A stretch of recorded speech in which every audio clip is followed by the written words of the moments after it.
Playoff atmosphere here on a sunny day here at Laval Stadium. Thank you for tuning in once again, ladies and gentlemen, to Stony Brook Women's Lacrosse, the America East Playoff Edition.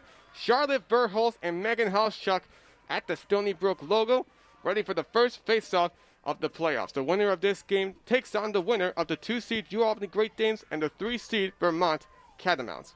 As the ref gets the ball into position between the sticks of Verhulst and Halschuk, it's in firmly. The first face-off is won by Allie Kennedy.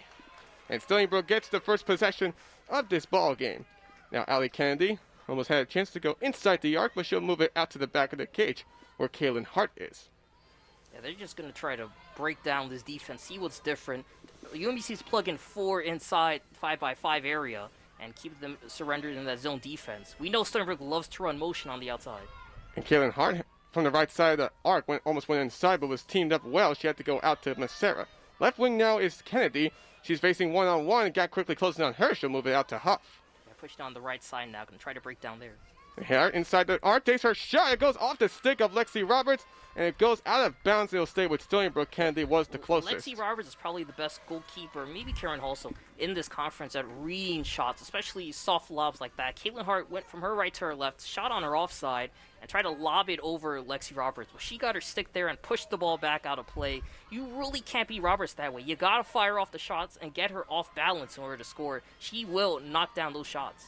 Now Miller inside the arc, getting double teamed, had to take her shot. It goes wide, and it goes right into the sticks of Evans, almost looked like, and we have a whistle. Almost looked like Huff had a chance to get out of her stick, but a foul is called on Kaylee Huff. Yeah, she tried to stick check that time the UMBC player and Casey Evans, and instead knocked her down to the ground. She's all right, but yeah, there's the first turnover of the game going against Stony Brook. What I was going to say before is that I think Lexi Roberts, after the way she has looked this season, may have found it a little insulting that she wasn't named all first team or all second team as a goalie, because that's where Sophie McLaughlin wins goalkeeper of the year for the America East, and Georgia Snyderith probably must have been the runner-up. So it's UMBC now with possession. They're still trying to make the clear. They have not gone across the 30, and now they will, as the ball is in the hands of Giroux. So UMBC is in Stony Brook territory for the first time. Just 2 minutes gone by here in the first half. Now Boxley going to her right to the left wing of the fan has Giroux. Levy's guarding her well, moving her back out near the restraining line. She had to go to her right across the field. And she's trying to take a right of inside, and it looks like in the sun a goal is scored. And it was hard to see who that was. The sun with a bit of a glare here, but the Retrievers getting the first goal of the game to take an early 1-0 lead. And that's how you got to respond if you're NBC. Force Stony Brook to make the mistake, force the turnover, and immediately in your possession score. Stony Brook was really closing in on that goal, on that eventual goal where the player was cutting inside and trying to knock down that shot away, or trying to stick check the player, but was unable to jar it loose. And now UMBC off the stick of Katie Schluterberg with the 1-0 lead. A bit reminiscent of last game where they also led 1-0 3 minutes in. Schluterberg, who hasn't done too much, but she is a transfer from Penn State. Having that Power 5 experience is what... You want that if you're the Retrievers. You want that if you're head coach Amy Slade. You want those players who really aren't a test of scoring so much to step up. Especially, this is playoff lacrosse. You know, Stony Brook knows what's coming at them. You got to catch them off guard, try to beat these girls by doing what they're not expecting. And with the face-off, it's won by Megan Halschuk. And Halschuk will get the clear with the foul called on Stony Brook. Yeah, Hart tried to jar that one off her stick instead of making contact. Halschuk almost tried to go quick inside the arc. She'll just move it around. Well, you want to hold on. You want to take all the time you need if you're UMBC. You don't want to work quick because Stony Brook, especially with Halsall starting the transition game, is so good at quickly turning around a defensive performance into a goal. It's UMBC with the ball around the back of the cage. Boxley with it. She's getting guarded well. She'll have to move out to the left wing now for Giroux. Giroux trying to spin move. Has a little angle, but she can't move inside, and we do have a foul called. Yeah, free shot attempt for her. Diamond Giroux so dangerous, entering the afternoon, 14 of 18 on the season on her opportunities at the 8-meter mark. Diamond Giroux. We talked about her toughness for free position opportunities, and we have a whistle. May have been Stony Brook going late, so they'll try it again. Giroux 14 of 17 in her free position opportunities this year, trying to give UMBC an early 2-0 lead. So go in, and it was rattled around with a flag raised up, and that's going to be another opportunity for her. Yeah, Stony Brook tried clamping in and stick check opportunity. That was Sean Rafferty and Claire Levy, or Kaylee Huff and Claire Levy, who tried to suppress Giroux. But Huff, I think, made contact on the body of Giroux, so she's going to sit in the penalty area for the next 30 seconds or a minute. Well, it depends on whether or not Giroux gets this goal right here. If she does, then that man up will be immediately over. She'll go straight away. She takes her shot and goes wide left. Yeah, she had to get rid of that one fast. Starting at middle of the fan, and Claire Levy immediately matched up to her. She had to sidearm that shot, went wide left of the net. UMBC still with the extra player opportunity. So it was inside the arc that the Retrievers were, but Giroux has to go out to the left wing of the fan. She goes to her left, and almost not an easy pickup, but it's picked back up. We have another flag raised up when the ball was outside of the fan. Looks like another foul on Stony Brook. Yeah, I think that one was on Kennedy, but they're going to just reset behind the cage. UMBC, interestingly, using the same motion offense we are accustomed to Stony Brook see. It's Jenna McDermott that will go straight away for her free position opportunity. Questionable since that play was happening outside the fan with the ball as well. But of course, it may have been because where the foul occurred was inside the fan. For McDermott, she is 0 of 2 and has only 1 goal this year. She'll try and make it a 2-0 lead, and she's able to do that. She goes straight away down against Halsell.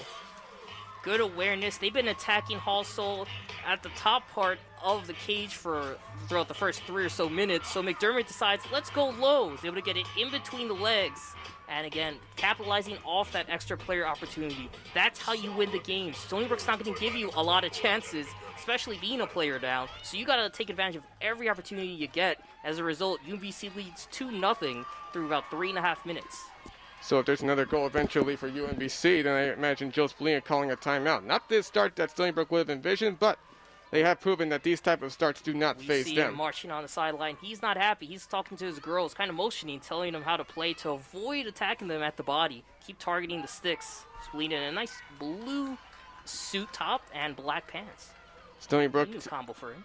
Stony Brook today, they're in their white shirts with their red bottoms. Names are all embroidered in black. For UMBC, they have their black tops and bottoms with yellow showing around along with the numbers. 26:36 left to go. UMBC with the early 2-0 lead.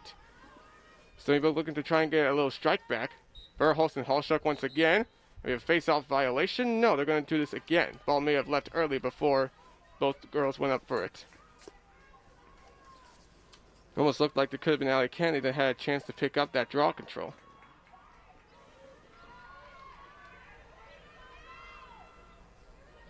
Just want to add on the Jenna McDermott goal. Only her 4th goal scored this season. So already 2 unusual goal scorers find the back of the net for the Retrievers. And the face-off is won by Halschuck again, and she's been working pretty early so far. Ali Kennedy tried tipping that one back to Verhulst inside the circle, but Verhulst lost possession of it and bounced straight to Halschuck.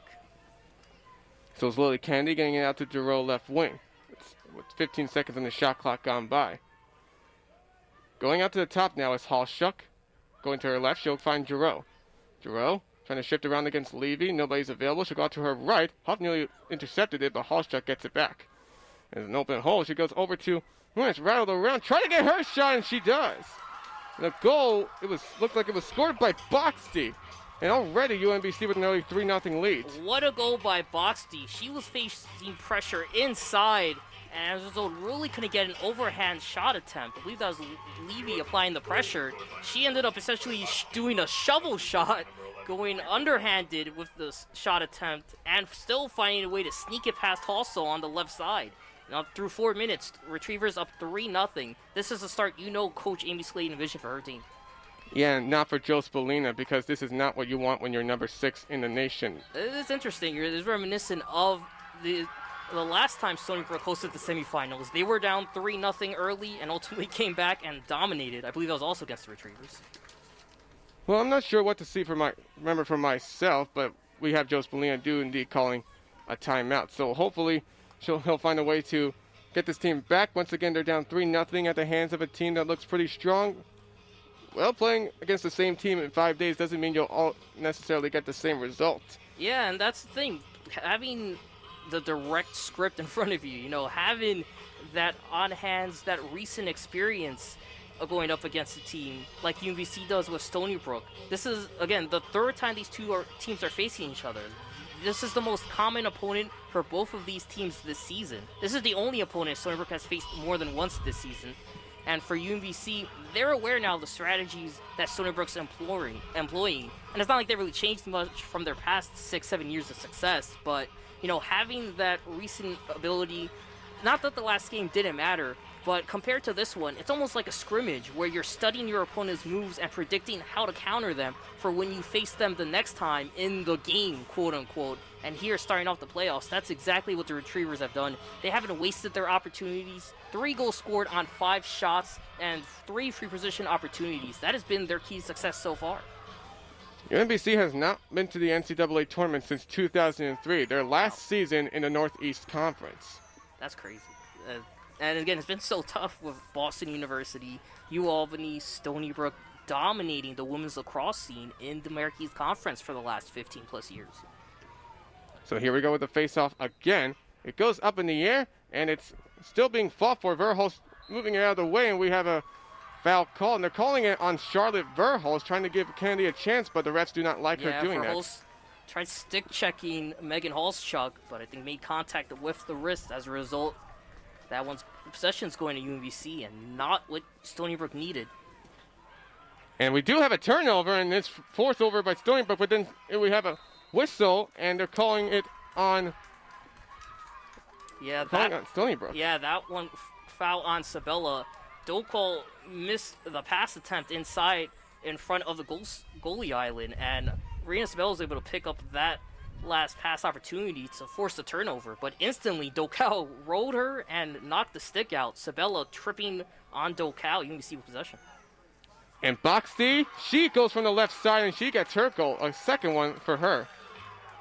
UMBC with a 4-0 lead. This is the start they needed, again, going up against the Stony Brook team who knows how to pile on the goals. This is what the Retrievers needed to start on a run, and so far they are dominating and beating Cameron Halso on the inside, which is not easy to do. That time, Boxty working from behind the cage, going from a right to left and sneaking the shot past the top shelf over Cameron Halso's left shoulder. 4-0 lead, 4.5 through this contest so far. A lot of time left, though, for Stony Brook to respond.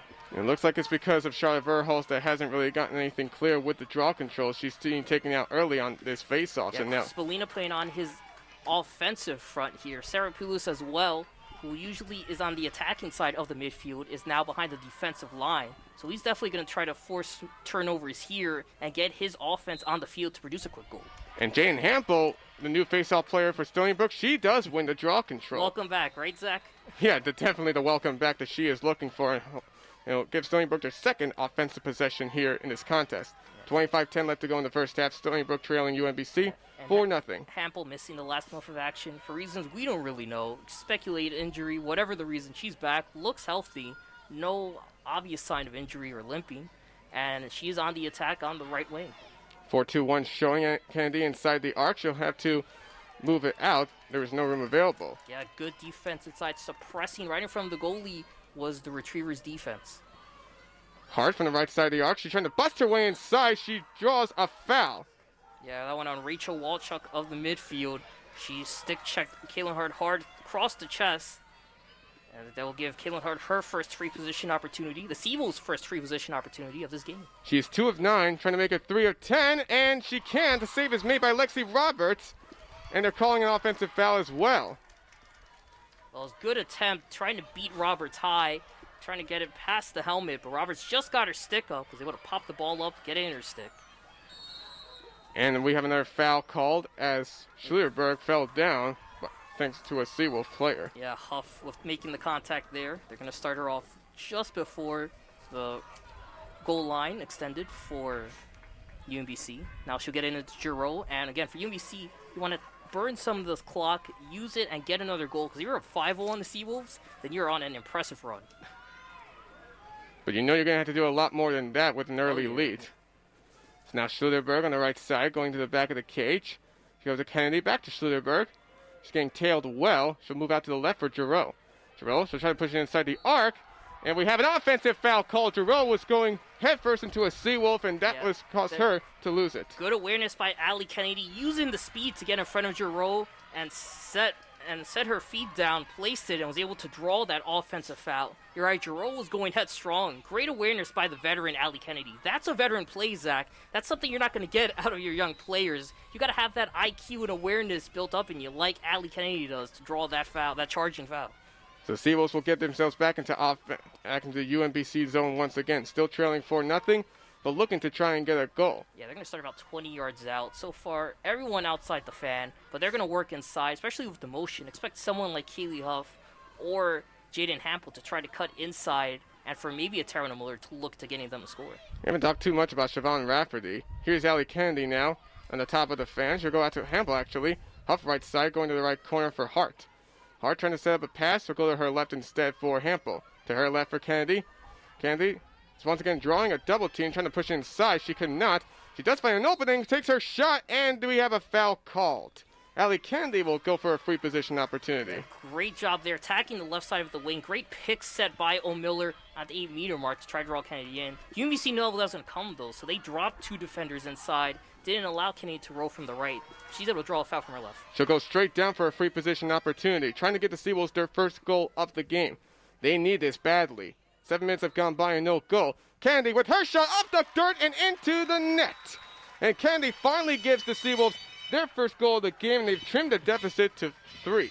Yeah, it's hard to stop a bouncer. It's even harder to stop a speedy bouncer off the stick of Allie Kennedy. Doing what she does best, getting the goal from the free position opportunity. You're right, they needed that. And great awareness again by the veteran. She realized the rest of the team, they were attacking high, trying to force Roberts to make a play from the top part of her body. So instead, Kennedy goes low, attacks the knees, and is able to fire off a bouncer past Roberts through her legs, or next to her legs, to the back of the net.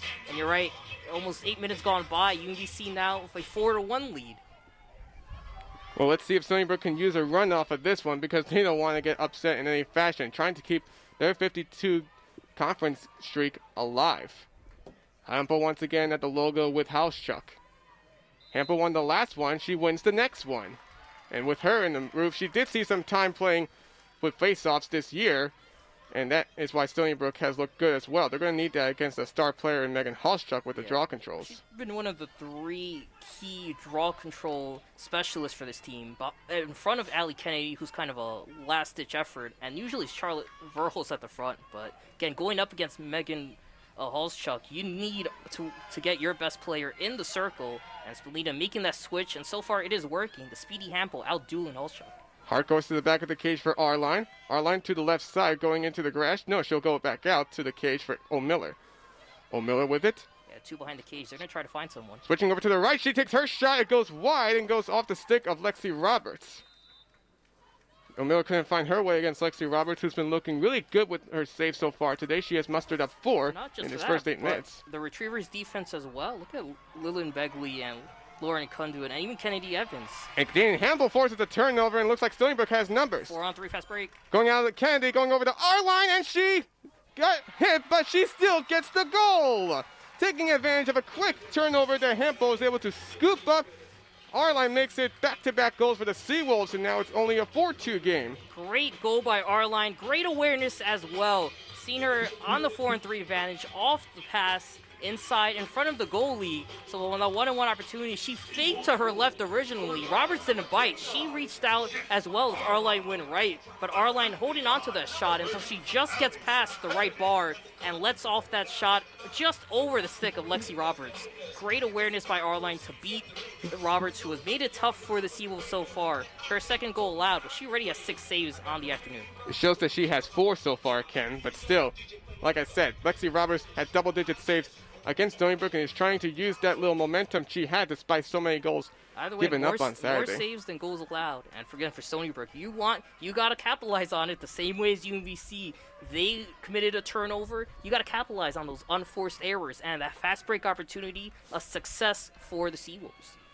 Yeah, we've seen that draw controls has already played a heavy factor, but it's already evened up at 3 already after back-to-back draw control wins for the Seawolves thanks to Jane Hampel. Once again, and we have another face-off one, and Claire Levy picks it up, drawing a foul on Giroux. and they're calling a yellow card on it. Jerome may have gotten a little too excessive with that. Yeah, made some contact with her shoulder bumping into Claire Levy. Great job at Levy. That one was popped up near about 10 yards out from the draw control circle. And as a result, Levy backed up kind of like it was baseball and caught it. While at the same time, Giroux came in, I don't want to say crashing, but ran in and caused interference. As a result, she's going to get a card and sit out. And for Stony Brook now, they're on another advantage. They're going to have to capitalize on it with a goal. Yes, being up 4-0 when you're off against teams who are pretty much a top seed hasn't really mattered too much, and Stony Brook was faced with that situation 2 years ago, actually, as Levy gets over to Poulos into the UMBC zone once again. Stony Brook now with a chance to make it only a 1-goal lead for the Retrievers after started off 4-0 in the first few minutes of this game. Kaylee Huff, actually, I'm not mistaken, Wrong her sister. O'Miller in the back of the cage has it. Thought about going to the right side of the crease. She'll go out to the left side of it now for Arline. Going over to O'Miller inside the arc. She was well double teamed. She'll have to go back out. Rebecca Kinsley going to the back of the cage for O'Miller. Trying to find a pass over to Kinsley. She go over to Poulos. Poulos with her shot. And they made the goal. It was a foul, but it's on UMBC. And the Seawolves make it 3 straight. Sarah Poulos is starting to get a little fun with the action too, and this is a type of momentum that they desperately needed. Yeah, good awareness by the Seawolves offense, because defensively, Rachel Walchuk and Kennedy Evans and Casey Evans as well, those three have really been doing a good job protecting their goalkeeper, Roberts, in front of the island. They've been really blocking the paths the Seawolves usually tend to take going up the middle or through the sides to get within a couple of yards in front of Roberts to take those shots. It's been forcing the Seawolves to take farther shots, but that time, great awareness by O'Miller and Arline, pushing the play from the right to the left side of the wing and having Pulis find an opening through that right side by creating the space, getting the goal. Yeah, so what I was saying before about Stony Brook being faced with a situation where a top seed was trailing 4-0, 2 years ago in the second round of the tournament when me and Jim went to Maryland, Stony Brook took an early 4-0 lead on the top seed Maryland Terrapins, but then Maryland came back and struck at Stony Brook hard to win 17-8. And I can imagine that with all the fury that Stony Brook had in the first 5 minutes of this game, they're going to use that to try and win it back. As the draw control is won by Ali Kennedy after Hampel got it over to her. Yeah, no doubt UMBC made a statement. Again, forcing Joe Spina to call a rare first half timeout. Okay, usually the only way he's doing that is if there's maybe a minute left and he wants to draw another play to get a goal. Not 3 minutes into the contest, trailing by 4 goals. Yeah, what are the chances of that? Seawolves had the possession with a chance to tie the game up. Rafferty to the left wing for Kennedy, who has yet to get a goal after every attempt at her to get inside the arc has caused her to get double teamed. Arline with it, right side of the crease, she'll go out to the right wing for Hampel. Hampel with no room inside goes out to Poulis. Poulis trying to use her height to go inside the arc, she cannot. She'll move around to the right corner, now to the back of the cage for Hart. Hart almost thought about setting up an assist, but there was nobody available inside. She'll run along now out to the left wing for Hampel with half the shot clock gone by. Arline with it now. She'll go out to the back of the cage for Hampel. It's actually O'Miller with it. She'll go to the left side of the crease. Trying to spin around, gets hit, and she draws the foul. And I think that's what O'Miller was able to do well, even though she could not get her goal, but she has another opportunity. Yeah, it looked more like she was trying to draw the foul than get a play down. Arline was rushing on the right side of the goal line extended to try to catch that pass, but instead O'Miller drawing contact on, I believe that was Evans, having her fall on top of O'Miller. And with that, another free position opportunity for the Seawolves, their third of the afternoon. She works it from the left side of the arc against Lexi Roberts. She'll use her speed, takes a high arcing shot that goes up high, out of bounds. And they're saying it's UMBC ball because Caitlin Hart was actually there, but... Yeah, Seawolves not happy with that. Just threw his hands up. Caitlin Hart pointing at the ref saying, hey, I was here at the line. Yeah, Caitlin Hart had really major doubts about what the refs called on that. Yeah, she was behind Adriana Diamore. The only way they don't call it that is if they say Caitlin Hart was out of bounds. And the ball was tossed down on the floor, but they're calling a foul on Jane Hampel. Almost looking a little legal there, but refs say otherwise. So Schulerberg has it. UMBC trying to regain a little momentum as she makes the clear. And we have another foul called right at the restraining line. So they'll have her set it up from the 20-yard line down the right side of the net. Yeah, it's been a while since the Retrievers have had an offensive possession. Been about 3 or 4 minutes.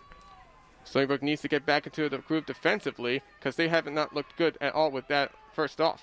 Claire Boxty, and do we have an offensive foul called? Yes, we do. Another one on UMBC, and it's courtesy of Claire Boxty. Stony Brook able to draw that up for the second time today. Kaylee Huff drawing the charge that time, got in front of Boxty, who wasn't paying attention to her because there was double team defense going on by Sabella and Verhulst.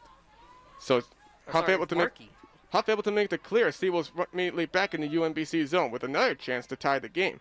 After Old Miller's free position shot went off high. UMBC with 4 goals, but also 4 turnovers. You don't want to rack up the turnovers, especially against this Stony Brook team. And Kaylin Hart was inside the arc leading around, but there was no clear shot, so she'll have to go to the back of the cage. Old Miller going over to Rafferty. Her shot was deflected by Roberts. Fought for and it's picked up by Hauschuk. Yeah, and the UMBC defense working perfectly that time. Hauschuk and Walchuk tag teaming in front of Roberts to prevent a Seawolf from getting an opening in front of the net. As a result, forcing them to play farther back. And that's also allowed UMBC Retriever defenders to come in and make those stick checks, force turnovers, force ground balls, and pick them up. So the refs will start to play once again. Lexi Roberts will just cleanly get it over to Hauschuk. Hauschuk still right near their net. Stony Brook able to catch on 3 straight goals so far, but they still trail UMBC 4-3. Yeah, 12 and a half minutes gone by. Really not much has changed in the strategy of both of these teams. Although in between that last offensive possession for Stony Brook, I did notice UMBC's been playing a bit more man and switched from that zone that worked for much of the first half of this first half.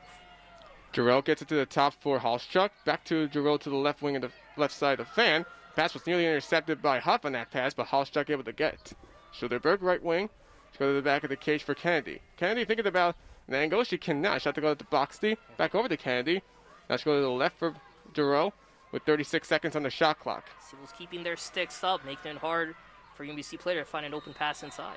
And we have a knocked ball, and we have a foul called on that as well. And Joe Spallino is also raising his hands again. However, it's not going to be a free position opportunity. It'll start from outside the arc and outside the Fan, actually.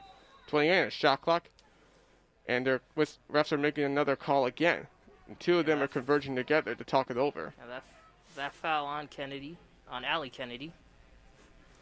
And with UMBC against only 1 player behind the cage, so they're definitely going to try to look at someone on the far side of the net, maybe on that right side where there are currently 4 Retrievers and only 3 Seawolves to cut in and make a play.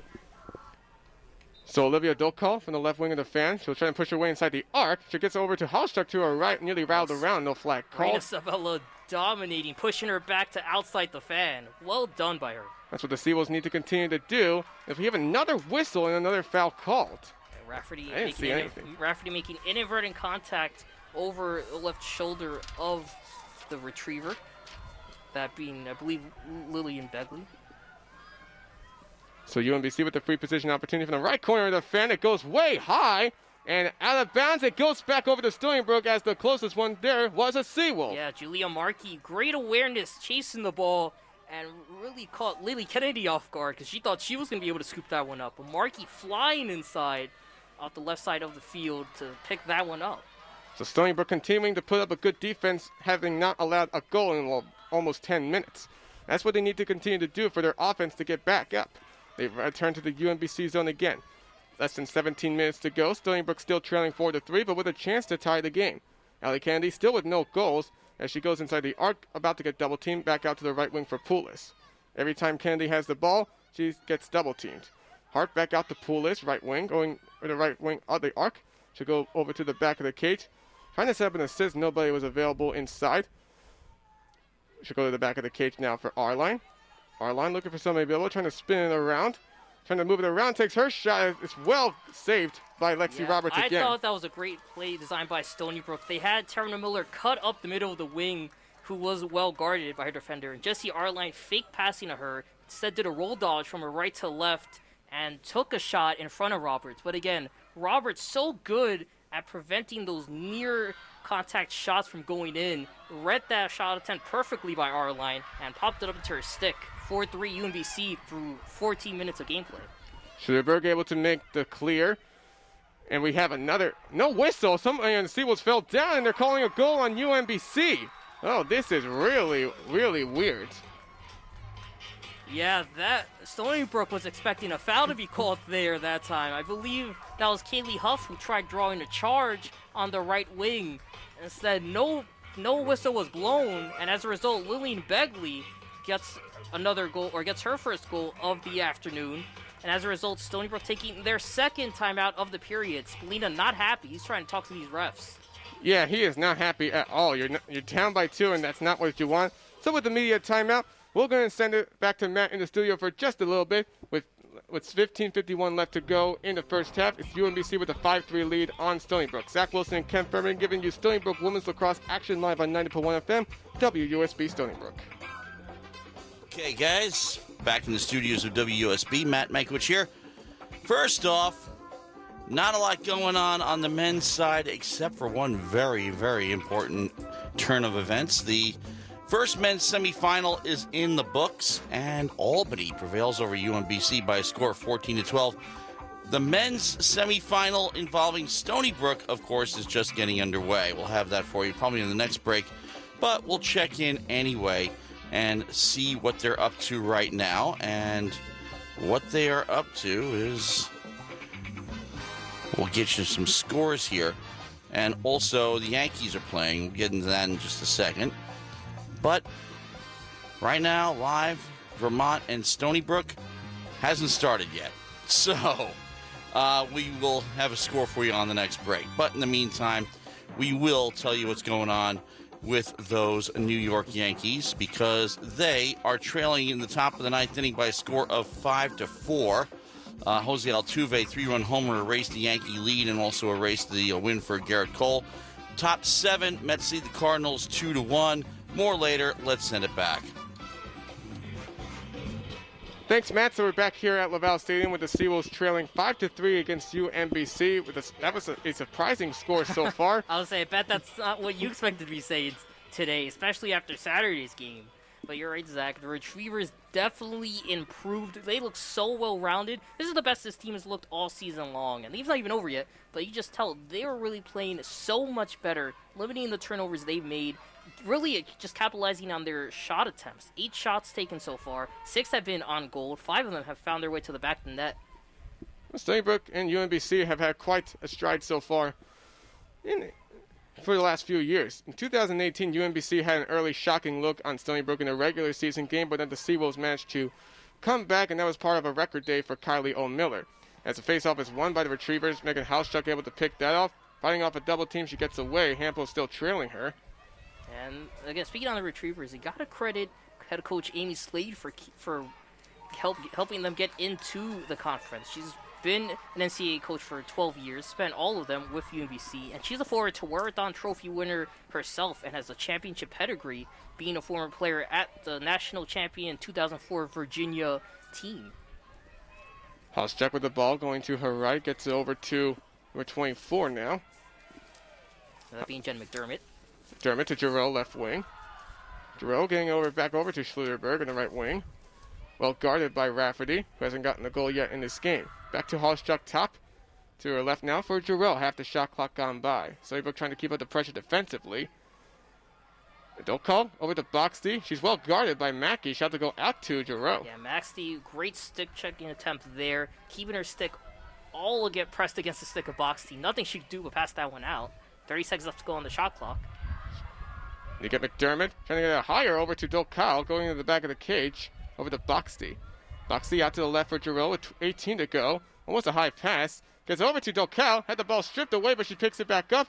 She has to get it to the back of the cage, finding Boxty. Boxty trying to swing around against Kennedy. She can't. And this time we have an offensive foul called. After the Seawolves could not get it on the UMBC goal, they finally get it back. Boxty tried with the roll dodge, but she just ran out of room because she was going to roll dodge into the goalie's crease. Can't do that, so nowhere to go but in Julia Markey. And Markey with the charge, drawing another one for the Seawolves. But really, that was good defense overall for Stony Brook in that last drive. I mean, they were pressing hard against players like Boxty and Evans and Kennedy, and there's nothing they could do but keep passing to each other and Jerome trying to find someone to make a play. No one was able to step up. So Stony Brook is able to get it into UMBC zone again after it was nearly turned over. Hart now right corner of the arc. That's her specialty spot. Kennedy now left wing. Going to her left, she'll find Rafferty. It's actually Morgan Mitchell. Here's Rafferty now top, going to the right for Huff. 4-1-2 showing. Huff trying to break it inside. She'll have to go out to the back of the cage for O'Miller. Trying to draw away some players. O'Miller with it, right side of the crease, trying to spin it around. Still no goals yet for her today. Yeah, she's been really trying to target the right side of the crease on her offside. As a result, she hasn't been able to get any shots off that way off her weekend. Just good defense by Lillian Begley all over O'Miller. We had a shot for Kennedy. It was deflected by Lexi Roberts, and she picks it back up. Yeah, another opportunity that time. And for Kennedy, just trying to go up middle that time. But Roberts has done a good job stopping a lot of those high-angle shots. For Stony Brook, it seems like beating her today is going to be targeting her low. And another foul on Stony Brook after it was nearly another caused turnover. Stony Brook bench not happy about that one either. Well, yeah, they're making a lot of mistakes, a lot more than we're accustomed to. Even if they're not making as many turnovers, for example, there's still a lot of possessions where they're handing UMBC territory and putting them on an advantage, even if it's not an extra player opportunity. Struck has to go out to the top for Giroux. UMBC will reset. And almost a high pass, but it's cleanly picked up by Begley. Back to Giroux top, trying to spin around against Huff. She's well guarded. Almost had that ball stick, but it's picked up back. And so you get Giroux now top with it. 26 on the shot clock. Struck to her left. And we had the ball stripped away and picked over by Allie Kennedy. Allie Kennedy getting her stick up. UMBC, I thought, did a good job passing up until that one, because they've been really passing over the high sticks. That time, though, Giroux kept that one low, and Allie Kennedy able to leap up and pick that one down so fast, too, at the transition game, pushing it to Stony Brook territory. Stony Brook has had their moments defensively in this game, but the offense needs to get back into the groove. Hasn't been anything going for Allie Kennedy or Taryn O'Miller yet. That's why Stony Brook has not gotten a lead yet in this game. So here's O'Miller back of the cage. She'll get it over to R-Line. R-Line couldn't clean pick it up, but she does now as she gets over to Kennedy left wing. Stony Brook will reset, showing 4-2-1.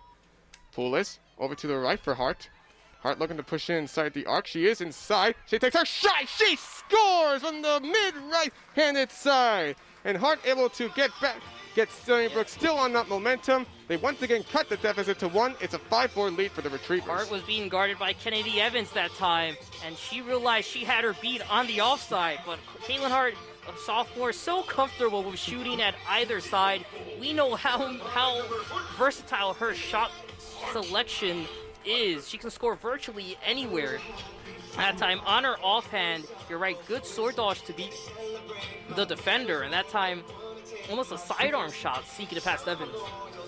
Well, this is the answer that Stony Brook really needed, as once again it looked like they were starting to have a little problem getting past Lexi Roberts, who already has 7 saves in this game. Stony Brook out shooting the Retrievers 13-8, and their shots on goal 11-6. Yeah, and again, everyone knows, especially if you've seen the Instagram, you know, she was my pick for goalkeeper of the year on the women's side, because she really is a big factor for why UMBC was able to make it to the playoffs. She, more often than not, has to really step up and command the defense with save opportunities. Although the defense has been backing her up for the most part in this game, they haven't looked like this throughout a lot of the season. Roberts is really good goalie, and you gotta find unique ways to beat her. And at that time, especially for Stony Brook, it's scoring on the offside, getting it waist down against Roberts. So now Diamond Giroux is going to be taking care of the face-off for the Retrievers while Hampel is still in. Yeah, UMBC won the first 4, but Stony Brook won the last 4 of 5. And Diamond Giroux able to pick this one up as she wins the draw control, and she has to cross her own side to the 50, and can't hold on to the ball, but it's picked back up again by Begley.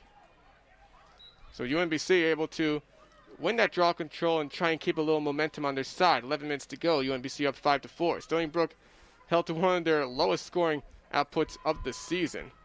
3 is their lowest that they've scored in the first half of a game this year. Not only that, but if UMBC is able to hold on to this lead, it's the first time Seawolves enter the locker room trailing in a conference game.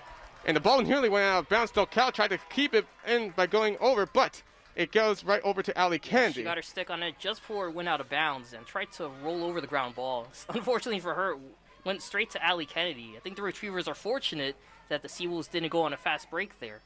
Very fortunate indeed. So Stony Brook once again with a chance to try and tie the game up at 5. O'Miller will reset with 4-1-2 showing. Ellie Mastera starting to get some valuable minutes after she hasn't really played to start off this game that much. Yeah, I think it's a statement for Spallina. He wants his goal scorers there. He wants people to start racking up the goals, and the usual folks aren't doing it, so now he's going to unload his bench. And O'Miller taking a shot down the dirt and into the net! O'Miller with her first goal of the game. And she ties this game up at 5 with 10:03 left to go. What a big stride by O'Miller. She got fouled, was going to go to the free position opportunity, go for another free position opportunity, but she did not need it. Yeah, great awareness there that time, beating Walchuk, who was all over her, and was able to beat her on the road dodge, which forced Walchuk to commit the foul. But you're right, O'Miller, in between the spin move, let off a bouncer about 8 yards out of goal, and it was able to bounce through the legs of Roberts to tie this one up. Again, that's the strategy for Coach Spallina's team. You got to beat her beneath the legs, and that time, tying this one up was O'Miller. And you're right, she's had a very quiet afternoon so far, but she can very easily turn it on and rack up 8 goals in the game like we saw last time out. Yeah, 8 goals, her career high that she got on Saturday. That was just one shy of the program record for the most goals in the game that Courtney Murphy set back in 2016. So the Seawolves able to tie it up at 5, and Kennedy picking up the ball. For O'Miller, goal 35 of the season. And Kennedy, the air shot, she scores! Just 8 seconds between both goals by Kennedy and O'Miller. And the Seawolves find the lead for the first time today. That is momentum and statements at your best. When you trail early, you come back, and this is a big showing by number 6. You want to know why Taryn O'Miller and Allie Kennedy were the America East Offensive Midfielder Player of the Year? That's why. Because of that tandem, they're so dangerous anywhere across the field and can score in an instant. Within 10 seconds, this game has gone from 5-4 Retrievers to 6-5 Seawolves off the sticks of Kennedy and O'Miller. It's a 6-1 run for Stony Brook, and this is what they needed after that slow start. I mentioned it before, that the slow start for Stony Brook on April 24th was when they were down 3-0 halfway through the first half. But then they went on that 10-2 run and got a 10-5 lead at halftime against UAlbany, and then the rest was history in that second half, outscoring the Great Danes by 2.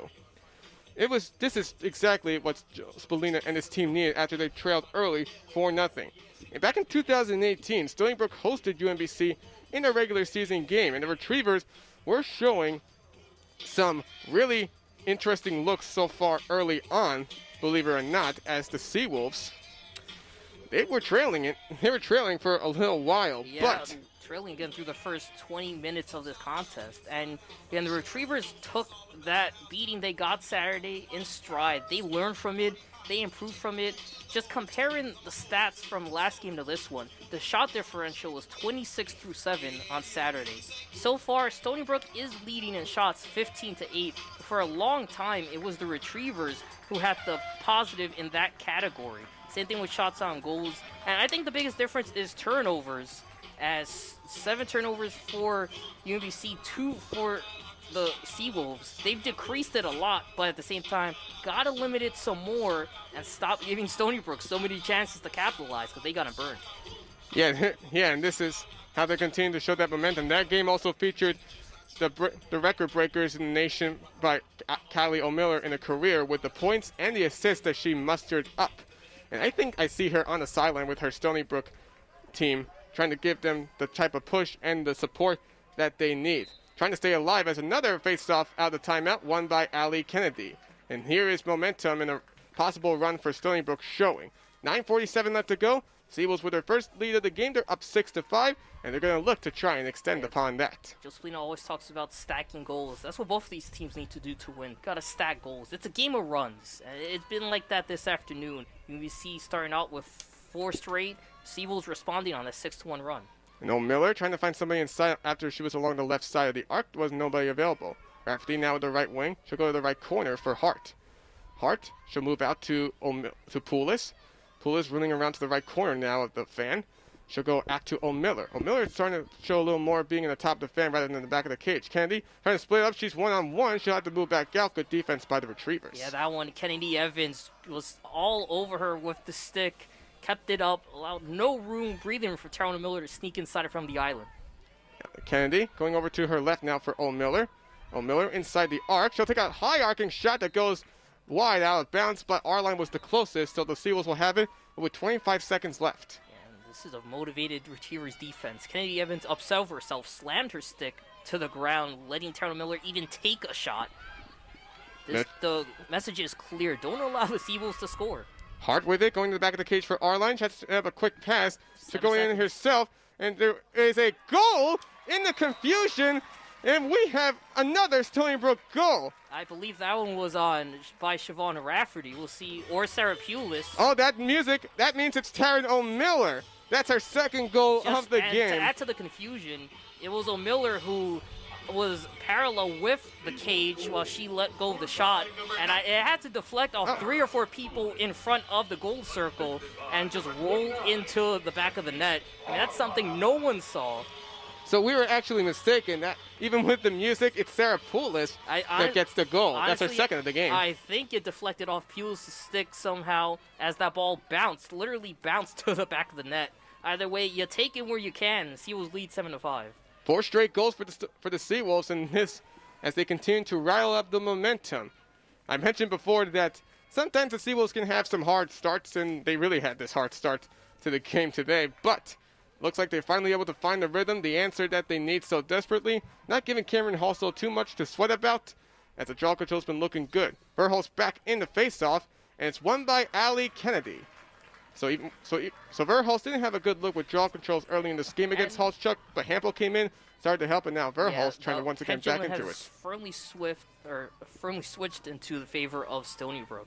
And again, a reason for that, again, was UMBC was so good, forcing Stony Brook to make mistakes and be unable to capitalize. Even when the Seawolves got looks, Roberts or Evans in front of her would stop the shot from going in or force a turnover, and that, as a result, let UMBC rack up some quick goals. And O'Miller got raked. No foul was called. Are you kidding me? She was hit, and the refs didn't blow a whistle. As you said, the stick raked across, I believe, the stick of O'Miller. May have made contact, too, near the face. O'Miller was down for a few seconds expecting a foul. None came.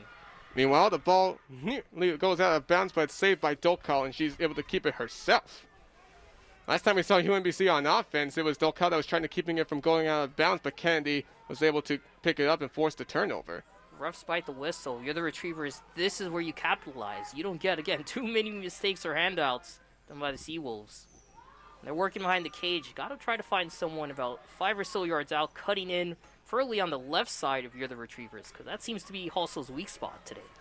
Now Lily Kennedy has it. She'll go out to the right wing to the top for Giroux after Boxley gave it to her. 6:59 left to go. Stony Brook up 7-5. UMBC trying to end the 4. Yeah, Rhea Sevilla just pushing her back about 25 yards out of goal. That one, Claire Levy pushing her back. Rhea Sevilla right next to her, too, applying pressure. Giroux trying to find the mid-row inside, trying to weave through, and the foul is drawn by her. And she'll go for a free position opportunity. Yeah, what Stony Brook's doing is they're appearing like they're allowing UBC to create lanes, especially up the middle, and then they'll have a Claire Levy and Kaylee Huff tandem come in and stick check at the same time to poke that ball loose. Giroux well aware of it. Good sword dodge and draw contact. Giroux going straight down against Halsall. She'll take a quick shot, and it's a good save. No, it's actually deflected by one of the Seawolves on the defense, and Halsall did not need to pick that one up, but the Retrievers do have it still. They'll call. With 10 seconds left on the shot clock, Lily Kennedy on the back of the cage, getting double teamed. She may not have much time. And with it now is Schuderberg, 1 second, and a shot clock violation. I thought that was a bad offensive drive at the end there by the UMBC. There was an open Megan Halschuck right in front of the net, but the Retrievers unable to see it, unable to complete the passes. And realistically, when you got 10 seconds left and you're running away, it's a bad idea. And Poulos almost had a chance. She falls down as well. No flag is called, but now they do call it. And it's on the Retrievers. Similar to what happened before, and looked like that was late. And Stony Brook will keep it. Now the UMBC sideline is confused. Now the whistle is called. Just two refs going together quickly to talk it over, just make sure that it's all good. 6:01 left to go here. Seawolves up 7-5, and a lot of fouls, a lot of contacts. Refs have been biting the whistle a little bit, more than usual. But again, it's playoff lacrosse, especially high-intensity matchup like this, where it's close and the pendulum can swing in any direction. You know, this is one where you kind of expect that sort of more aggressive style we're used to seeing here on Long Island, but I don't know if UMBC is used to seeing or those from the Baltimore County area. Allie Kennedy and Sarah Poulos have a couple of goals so far each. Well, there are 5 different retrievers with a goal. So we broke up 7-5 with 6 minutes to go, trying to keep their run going after a very slow start to the game by trailing 4-0 early on. Meanwhile, Poulos will start getting over to Hart, top of the arc, going over to Mitchell, trying to fight through. Rafferty trying to fight through, cannot get the shot over, saved by Lexi Roberts. And Halschuk was able to scoop that one up.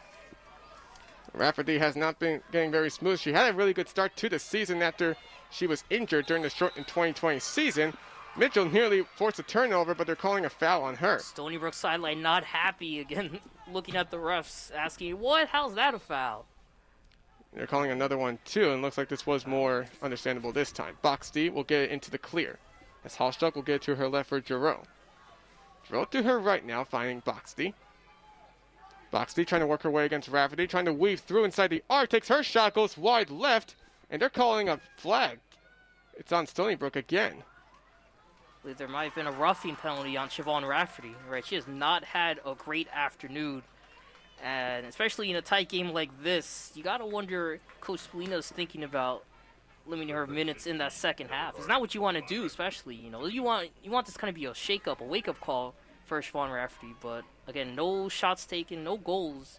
Sorry, 2 shots taken, no goals, and now another penalty for the Seawolves. So it's Boxy for a free position opportunity from the right wing of the arc. She is 5 of 9 this year, trying to make it 6 of 10. Trying to cut it to 1, and she does. Going over to the upper left side, getting it past Halsall.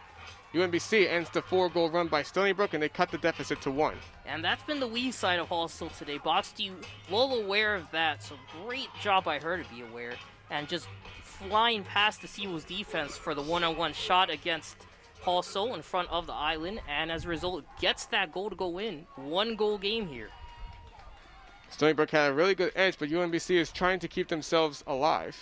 Well, really, I think that's the best way to do it if I'm UMBC. You want to draw those free position opportunities, because then you don't got to worry about the tough Seawolves defense coming in and clamping down on you, at the very least, to get a look at a shot, If you're already 8 meters out, as long as you get your fastest players out there at the meter mark, you can have them try to sneak in past the Seawolves defenders and sneak a shot past also. Winning the draw controls has been very crucial in this game on both sides. Stony Brook leads at 8-5, and that's given them their 7-6 lead. So Verhulst and Giroux facing off against each other once again. Giroux won the last face-off. Ball goes up in the air. Giroux using her speed to win it. That's really been the biggest adjustment for UMBC, is they put their speedier players. So you're giving up size, but as a result, you're trying to beat the opposition, again, with that speed, trying to get more players inside faster and quicker shot attempts. Well, Verhulst doesn't have enough speed to show that she can try and win the face off her own. Boxy faking off against the Seawolf. She's able to work her shot inside to the right side of the arc, and she ties the game up at 7. Again, that speed working in the favor of UMBC. Boxy, that time going on the right wing, juked out Siobhan Rafferty, dropped her, and had a clear window to shoot inside in front of Halsall, and she connected again. Oh, going right to left on the outer side of the fan, fooling Rafferty, and everyone just had to stare and watch as Boxty ties this one up on goal number 39 of the season. Well, back-to-back goals by the Retrievers have really kept this game fired up. Boxty, the first player of either team to have a hat trick on the afternoon, and still leading the Retrievers in points now with 45. It's still going to be anybody's game to win here.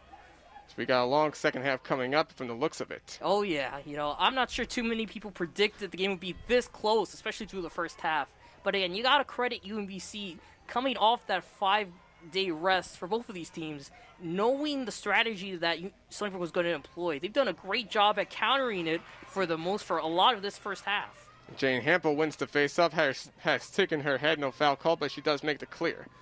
Stony Brook able to win back the draw control. And like I said, it's going to be very big who's going to take control of that one in order to try and give their team more chances offensively. Stony Brook has had a lot of chances, but Lexi Roberts has been saving a lot of shots on goal. Stony Brook will look for a goal to retake their lead. Yeah, Seals have taken 18 shots, but Roberts has 8 saves through the first 25 minutes. Kaylee Huff in the right corner of the arc. She'll go out to the back of the cage for Arline. Arline going over to the left. She'll go out to the left wing for Kennedy, to the top for Rafferty. Hampel over to Hart. Hart trying to weave her way inside. Can't fight off against an eventual double team. Hampel from the top of the arc to go out to the left wing now. For Kennedy, trying to spin move it around. She works her way inside, gets hit, and the foul's called. Yeah, took a stick straight to the head. I mean, fouls don't come any clearer than that. Free position chance for Kennedy now. Had one earlier in the contest.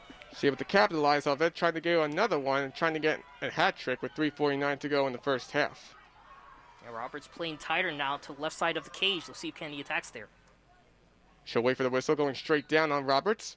She'll take her shot, and she scores from the lower left-handed wing. That's exactly what Kennedy's able to work on. Allie Kennedy never ceases to amaze me, Zach. Lexi Roberts was practically hugging the left goalpost, getting her body right in front, knowing that Kennedy was going to attack there. Sure enough, Kennedy goes headstrong, makes a beeline to in front of the goal circle and takes the shot. Still finds a way to get it through Roberts' left side and connect for the goal, giving the Seawolves an 8-7 lead. I mean, absolutely incredible playmaking. I mean, Roberts practically dared Kennedy to take the shot on the left side, and she obliged and still scored.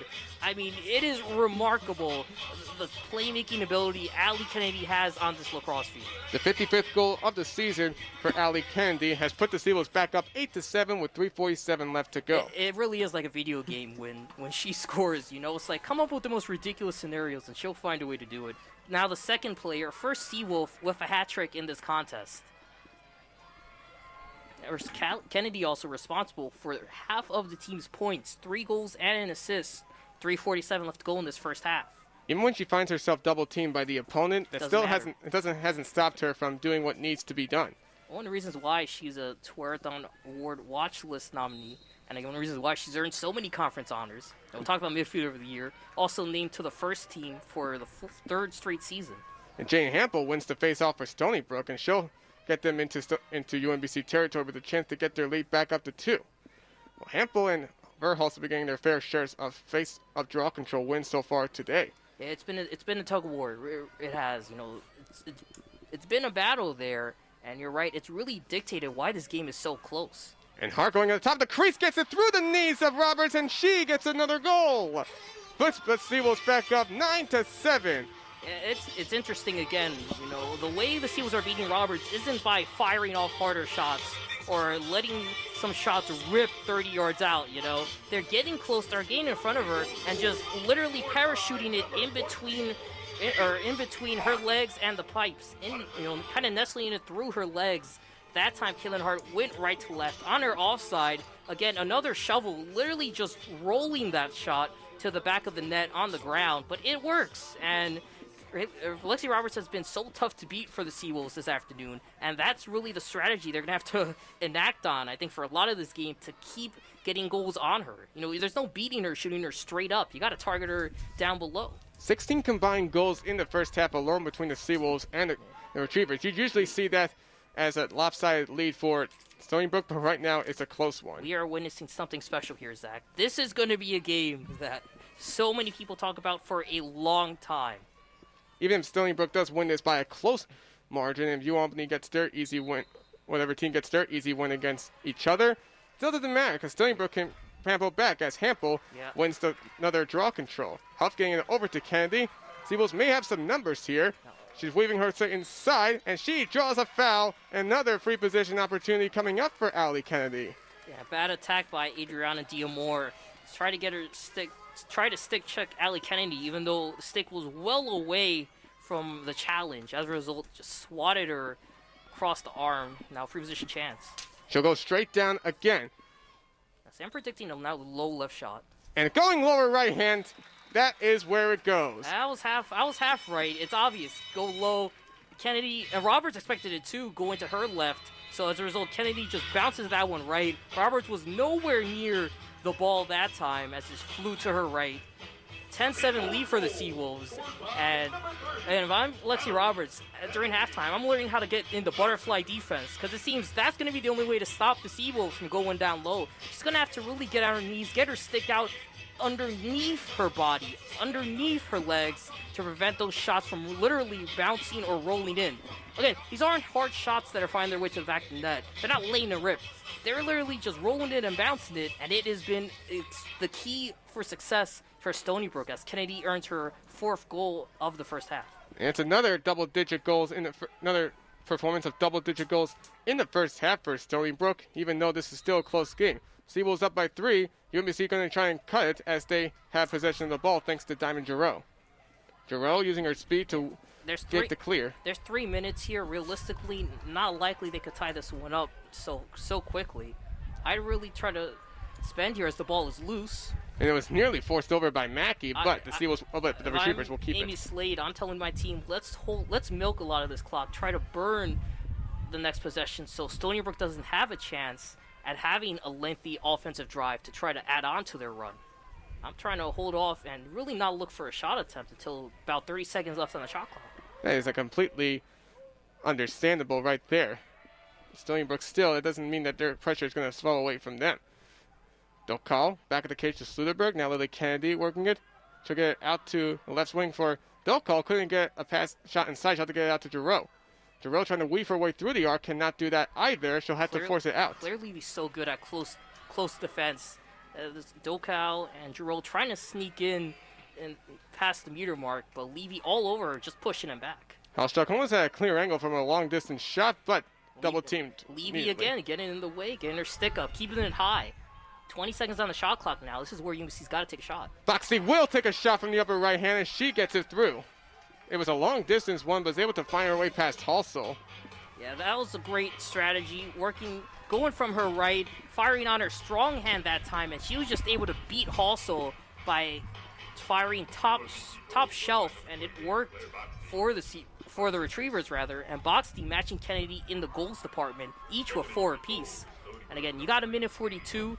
The Retrievers milked about a minute 10 seconds off that clock. So even if Stony Brook wins the draw control here, they're only going to get 1 offensive opportunity, most likely, as opposed to 2 or 3 that the Retrievers risked by going fast. Yeah, and with that, Haley Hunt is going to come in for Cameron Halsell after Halsell finished up with 8 goals allowed in the first half. They're going to give this freshman a chance. It's very interesting, because remember last game, both split time, but Hunt didn't enter until the start of the second half. It was definitely a question that came up. We didn't really know if Hunt was going to get playing time. She has played in several games this season and started against UMBC in the first dominant win against them. In that game, Hunt had a career-high 10 saves and allowed only 8 goals overall. So let's see if this can help. She may be a freshman, but we'll see if she has a chance to try and look a little stronger than Halsell. And just for record, last game, 4 goals allowed, 2 saves. In the face-off, Giroux trying to pick that one up, cannot, and it's stolen away by Claire Levy. Now Levy will enter the zone herself, and she'll go back out as she gets it to Hampel. Stony Brook back with control, leading 10-8 with a minute and a half to go in the first. Hart going to the back of the cage for Kinsley. Kinsley still getting some valuable time as well. Yeah, Rebecca Kinsley entering this contest. It's interesting seeing Coach Blaine deploy his 3rd lines here, after utilizing his first 2 lines, offensive and midfield lines, for much of this game. Try to give everybody a rest as much as they can, but you still need to keep yourself working since this is still a close game. That is the strength for Stony Brook, because they have 2 or 3 platoons they could utilize. For UMBC and the rest of this conference, really outside of Albany, there's really only 1 line that they could rely on for high production. Hart with it, trying to spin move her way inside. Takes her shot from the lower left hand and she scores!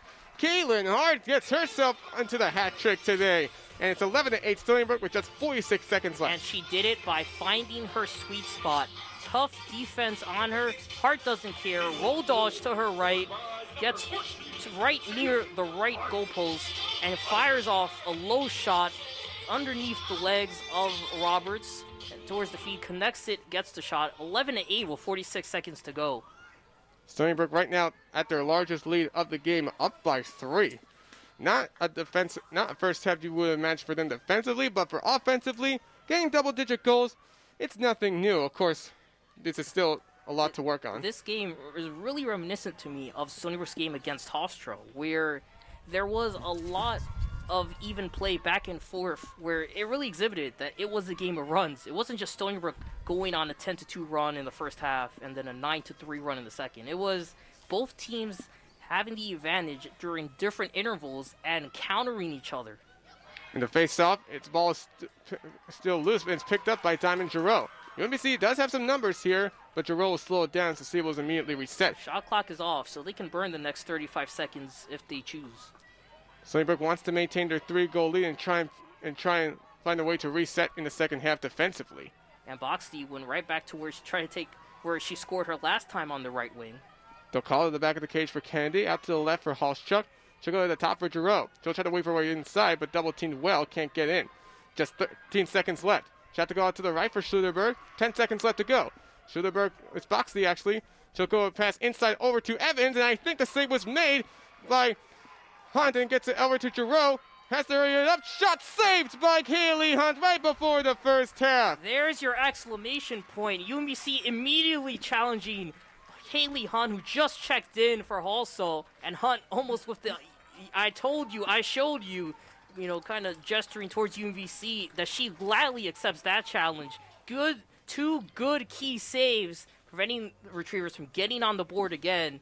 And an 11-8 lead Stony Brook takes to the locker room in what has been a much tighter contest than anticipated. 19 combined goals, and it's Stony Brook leading 11-8, but not as much as they hoped that they would. But Haley Hunt able to prevent it from being a 2-goal lead here at the half, making 2 incredible saves within a span of seconds. I think McDermott's shot with 3 seconds to go was blocked, and then Giroux's shot was completely saved by Haley Hunt. If you're Coach Belina, your Seawolves, you want to see that, especially defensively, because they were burnt through much of the first half. Looking at the first 10 minutes again, immediately down 4-0. Okay, the storyline of this first half, not necessarily Stony Brook getting 11 goals, it's them having to claw their way out of a hole, and UMBC still almost matching the production that the Seawolves are giving up.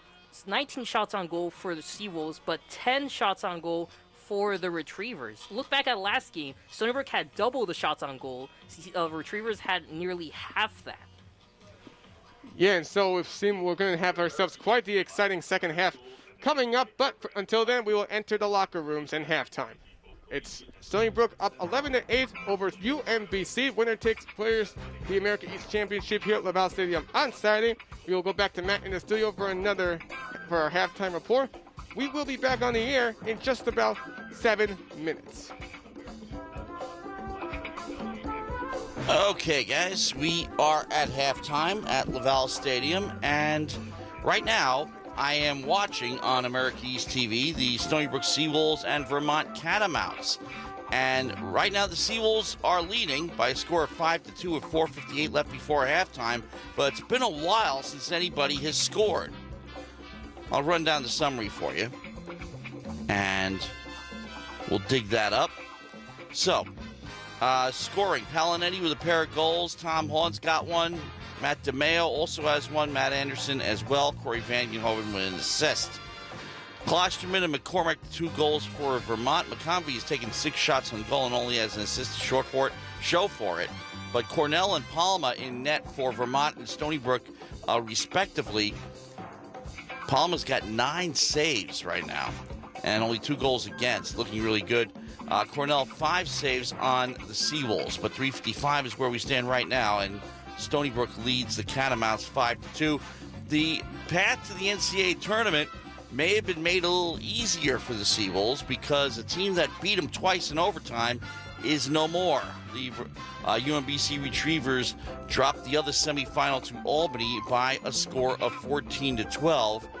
So if you go by the man who beat the man who beat the man, you're looking in terms of, okay, Stony Brook beat Albany pretty handily, couldn't beat UMBC, who would you rather face in the final? Well, players will never tell you, but as fans and as reporters, we can definitely say Albany.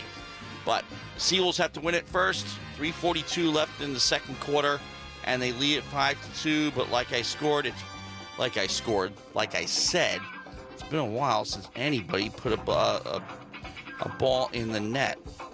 Give you an idea of where that is.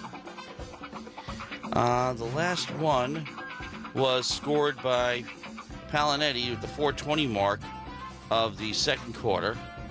And, the first quarter, correction. Even strength on that one.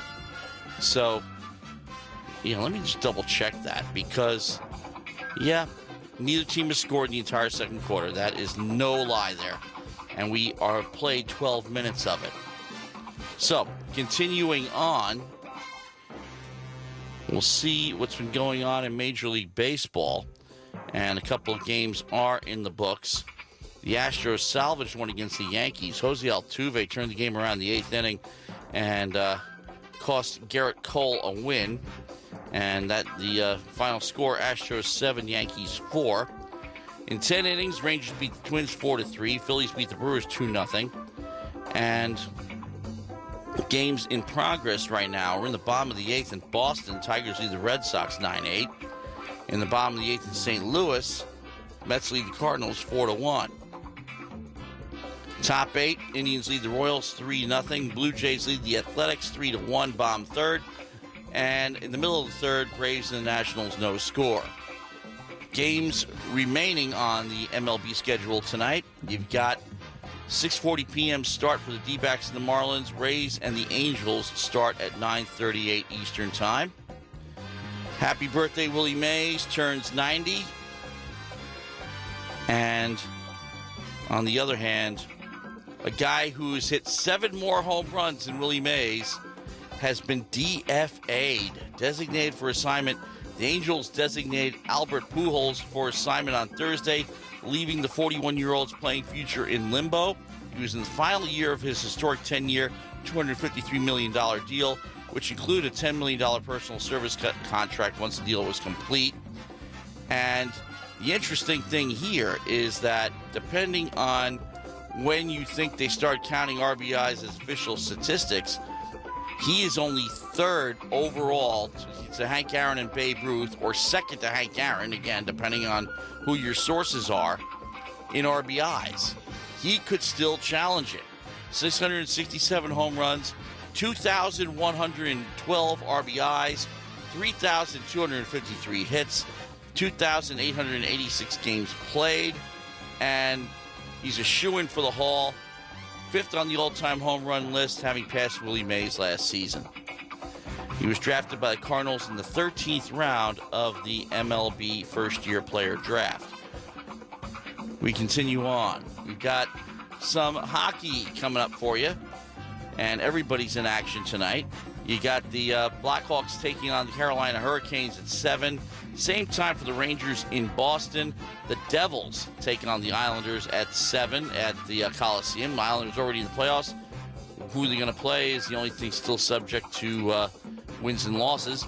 Buffalo and Pittsburgh at 7 p.m. The Montreal Canadiens taking on the Toronto Maple Leafs at 7 p.m. as well. 9 p.m. Vancouver and Edmonton. That rounds out the NHL. And locals in action as well, at least one of them.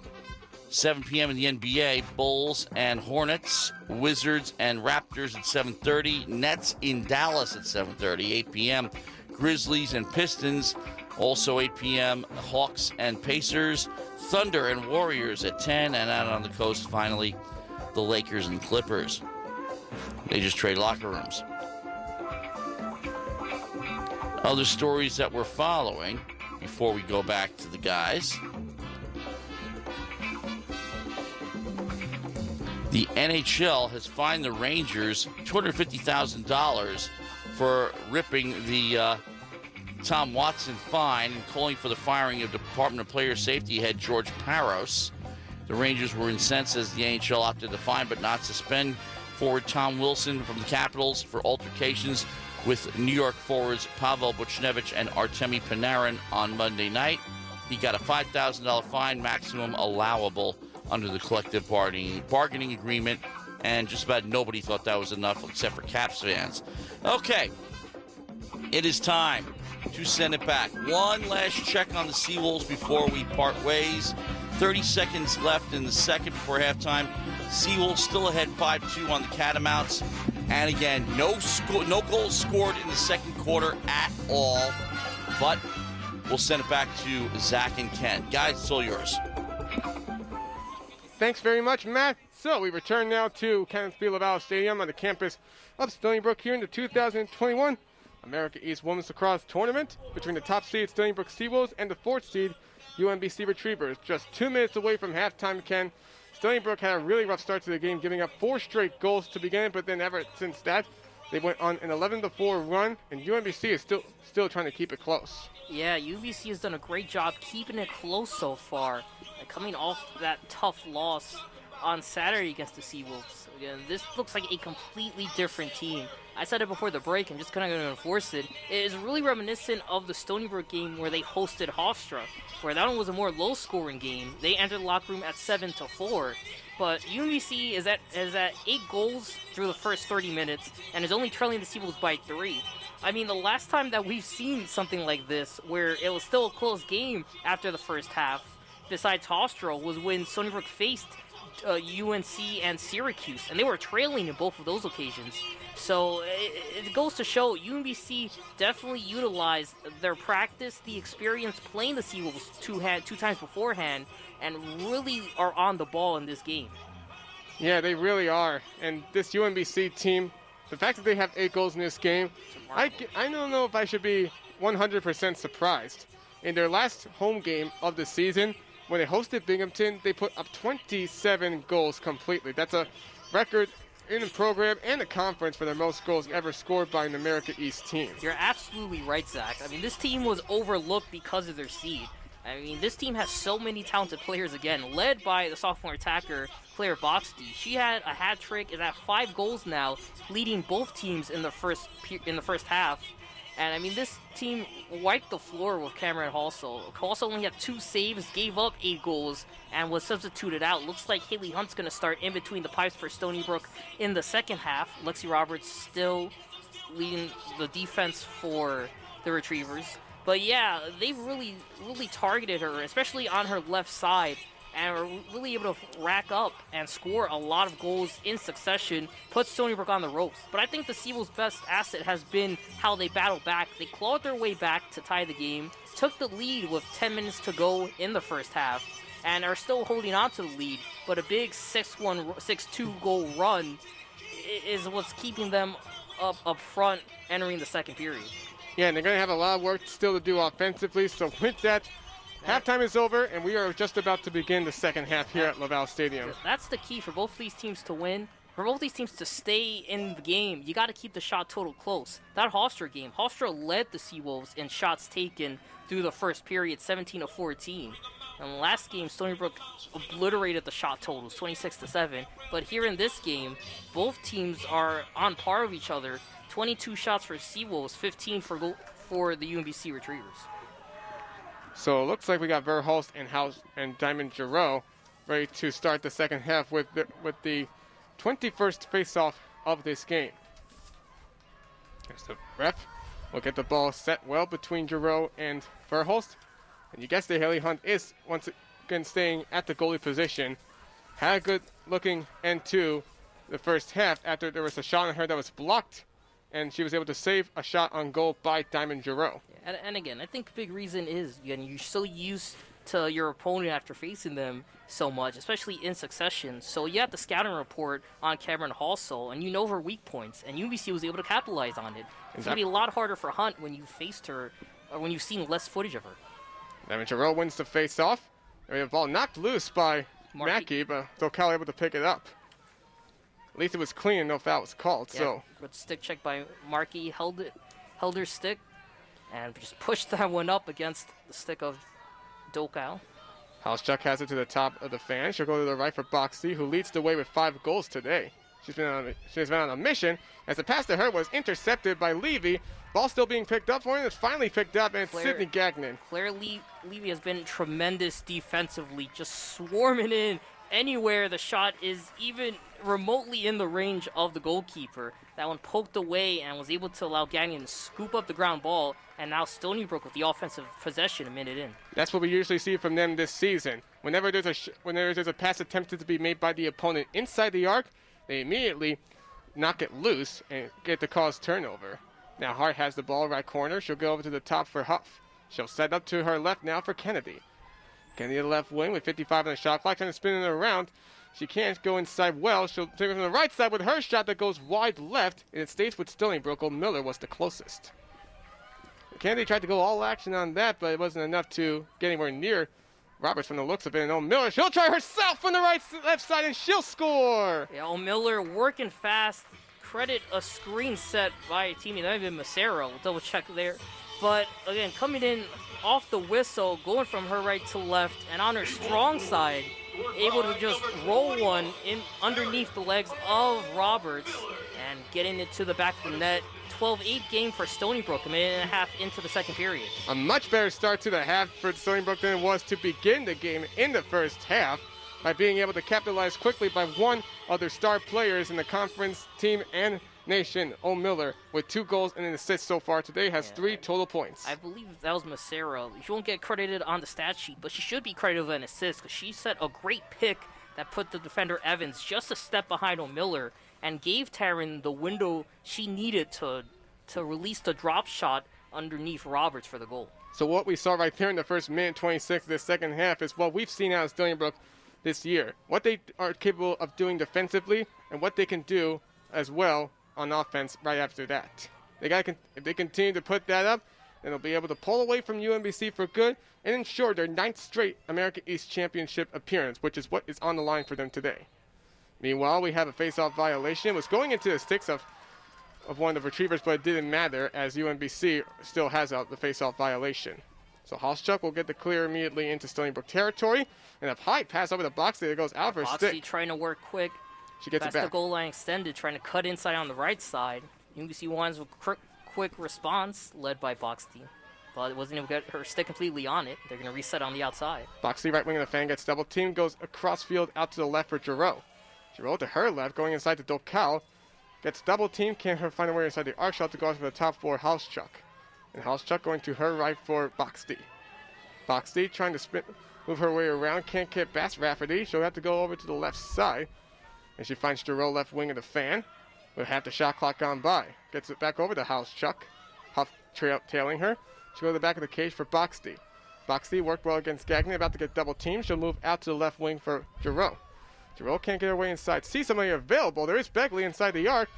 And she has to be forced out with the ball knocked down. And one of the Retrievers fell, but it doesn't matter as Haley Hunt picks up the ground ball. Yeah, and she's moving fast too. We're about 30 yards out of goal, having to force a deputy Gagnon to replace her. And good clearance by her. She just pitches it to Levy. And Levy responsible for poking that ball loose on Lillian Begley. I'd like to remind all Seawolves that Haley Hunt is a freshman, and with what she's looked like so far for Stony Brook after she came in for Cameron Halsell, she's a freshman. Halsell's a junior. When Halsell graduates, Hunt will be in her junior year, and who knows how big that would be if Spolina starts to give her a full-time starting job in less than 2 seasons. So Stony Brook back on offense again, looking to extend their lead. They lead 12-8 with 26:50 to go. O'Meara back of the cage getting hounded well.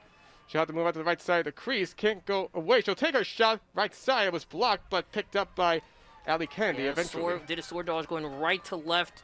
Shot it on the overhand straight to Roberts, but Roberts' strength are those line drives, popcorn-like shots. And Allie Kennedy, she'll take a shot, long distance, left side, scores!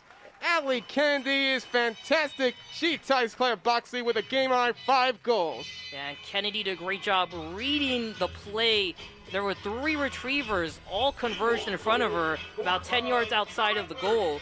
Kennedy waited, found a hole, and fired off a downward shot. Just a line drive near the left side of the net, and it connects inside. 12-8 lead for the Seawolves, and you're right, Kennedy now 5 goals on the afternoon, 6 points, so she's leading that category on the day. And this is the performance you come to expect from the midfielder of the year and an All-American in Allie Kennedy. She just makes plays that no one else on the field can. And sometimes it will look like she can get double-teamed, but Triple teamed. yeah, never has that ever mattered for a star player like Allie Kennedy, who is still, as you said, part of that Tewaaraton Award watch list. And we're continuing to remain hopeful for her to be one of those finalists to be honored at the award show later this month. And hopefully by then, Stony Brook will be at Towson for the semifinals and championship.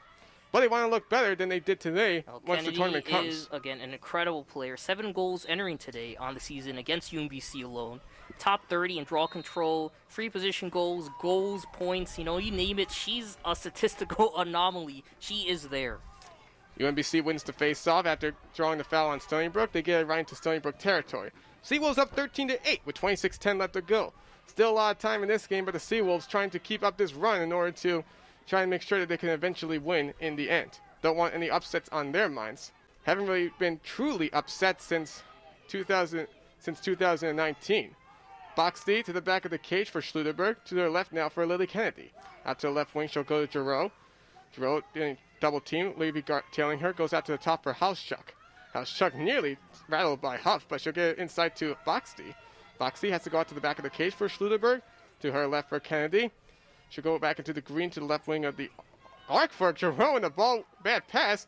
Ball is being fought for, and a foul on UMBC since it crossed the restraining line like that, and the Seawolves retain possession. Lauren can do it, stuck out her stick before the ball rolled past the center restraining line. And they're going quickly. Achatella taking her shot. She scores! What number Stony Brook has immediately like that?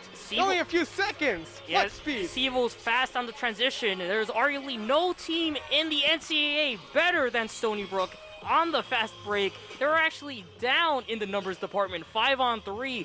Didn't matter. Kira Asaleta picking up the assist from Kaylin Hart in front of the goal circle and firing a shot past Roberts. That forces Coach Amy Slade to burn her first timeout of the game. That's the Stony Brook team that we know, not the team that was trailing for nothing, but that didn't matter to them because trailing has not really done them wrong throughout most of this season. The only time it has done them wrong was when they lost 2 games, and that's against the number 1 and number 2 teams in the nation. This team has not had many opportunities to trail, and you're right, UMBC, especially that first half, giving it their all, matching the pace of Stony Brook, but the Seals have come out swinging 2 quick goals in under 5 minutes of game time in the second half, and the Seawolves now starting to get this game out of hand. 3 goals within 5 minutes to start the second half for Stony Brook is quite the statement that they needed coming out of the locker rooms, because this is really what they were looking to try and capitalize on. So the timeout with 25-17 left to go. Stony Brook up 14-8. Want to put out a reminder that after this game, we'll be joining Democracy Now! In progress, as long as we're able to have a little time for it. But Kira Achatella being able to get her first goal of the game, and that's pretty much her 9th goal of the season overall. I looked up her story, and it's quite a story to tell. That pretty much stands out. She comes internationally, born internationally, believe it or not, adopted, and comes here using her passion for sports. Achatella grew up in Oakdale, went to St. Anthony's High School, and Joe Spallina, looking at her, sees her just as strong as everybody else. Coming into this game, she had 4 ground balls on the season with 5 turnovers, went 2 of 4 for free position goals, and came into this game as well, picking up 2 draw controls and went 11-13 for shots on goal. Yeah, it's that everyone has a story, especially on this team. So many players overlooked nationally, and they thrive under the Spallina defense. And that time, Achatella capitalizing on her first minutes into the ball game, and capitalizing with a goal, her first of the game. Had one last game as well against UMBC. And with that, Stony Brook leads 14-8 here on WSB FM. So the face-off, it's won by Kaylee Huff. And she'll use her speed after and nearly went across the restraining line into Stony Brook territory, but Huff was able to get already into UMBC territory. And we have Hart getting over to Rafferty, who has not gotten any goals today, but she has been doing well playing her part by helping this team. She's done better in the second half for sure than the first half. Well, still looking for her first goal of the game, no doubt. Allie Kennedy, left wing of the fan. She'll look to push inside, gets double teamed out to her right for Hart. Hart trying to push inside to the arc. She'll just have to go out instead to Kinsley. She gets over to Rafferty, trying to take her shot, and this is saved by Lexi Roberts. Rafferty had a good-looking shot right there, but that ball may have let her stick a little too early. Did not give her the speed that she wanted. Yeah, just mishandled the ball there, and I think may have got on push off against the defender, so another turnover forced by Rafferty. This has been an afternoon forget for her. So Jenna McDermott gets the clear into Stony Brook territory.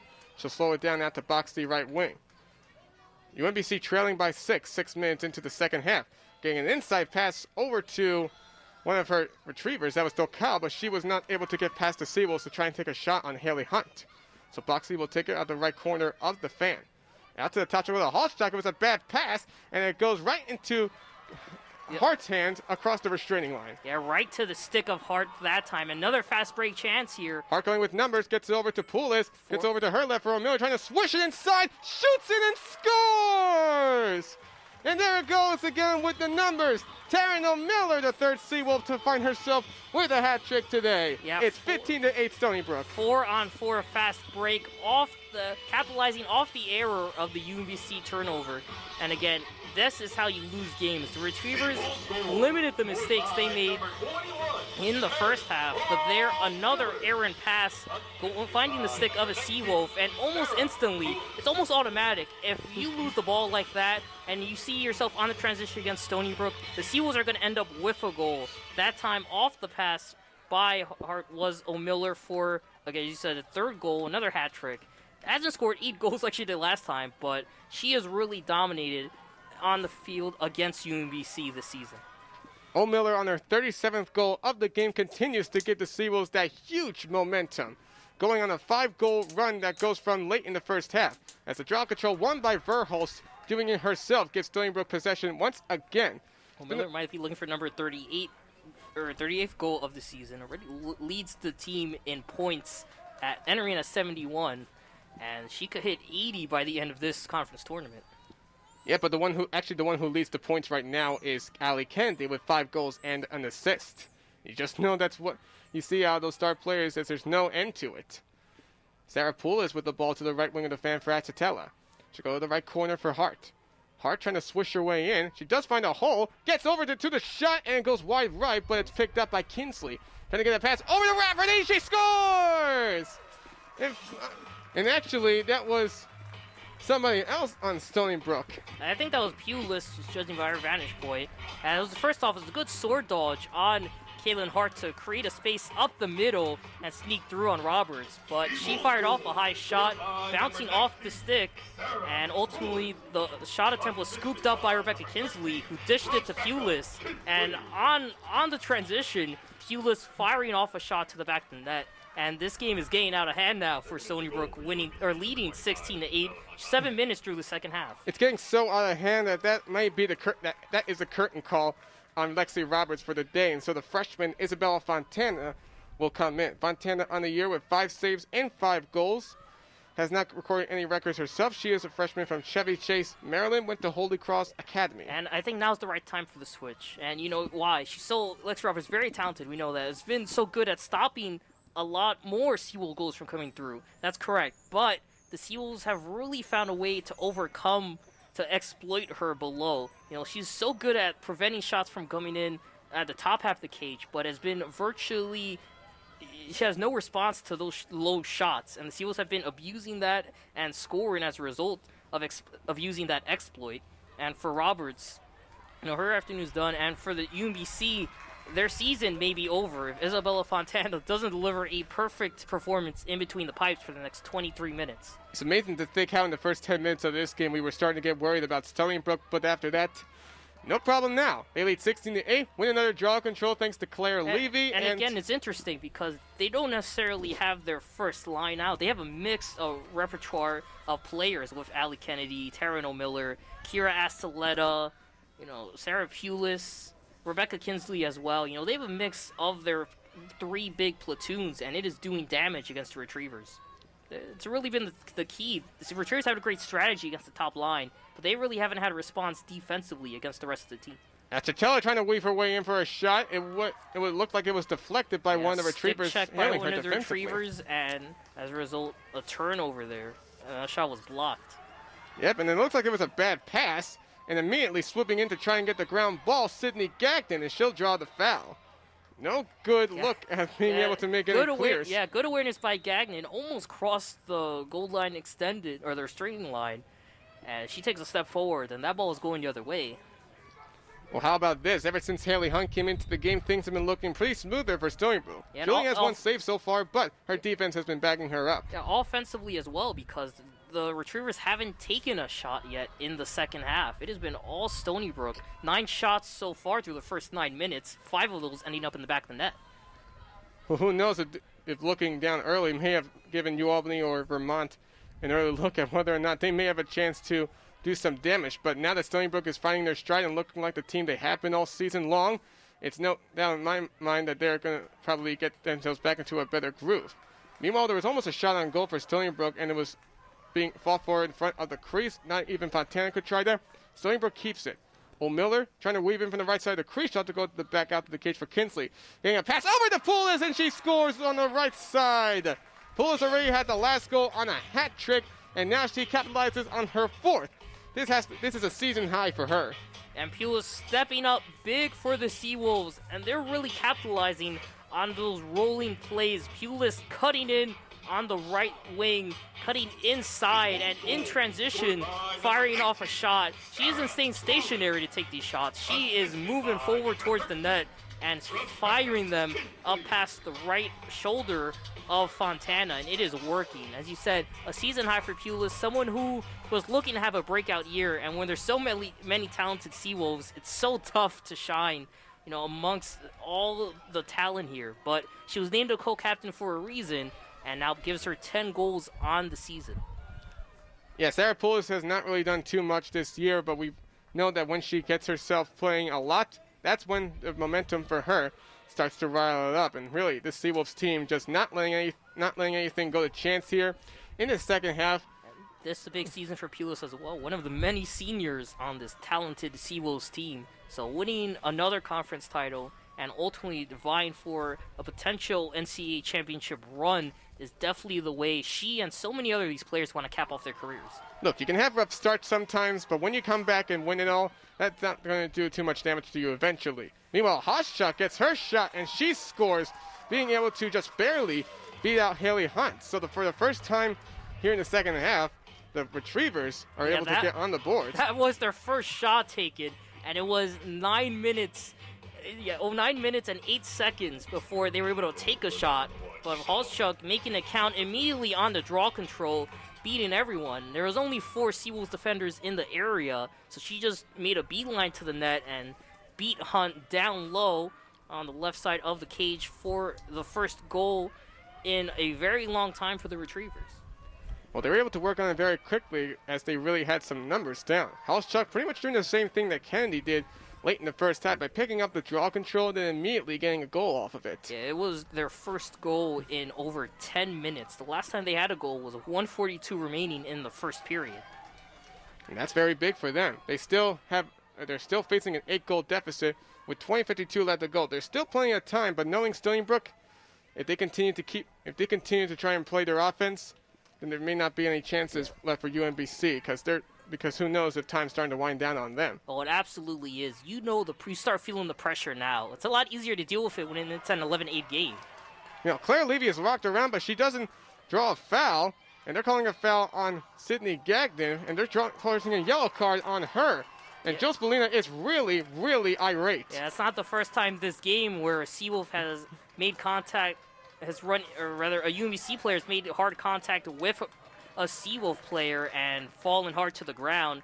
Levy, once again, that time getting dropped. And Gagnon, I think, just with the receipt saying, oh, you want to play like that? I got you. And with the response, stick checks her hard and drops to the floor.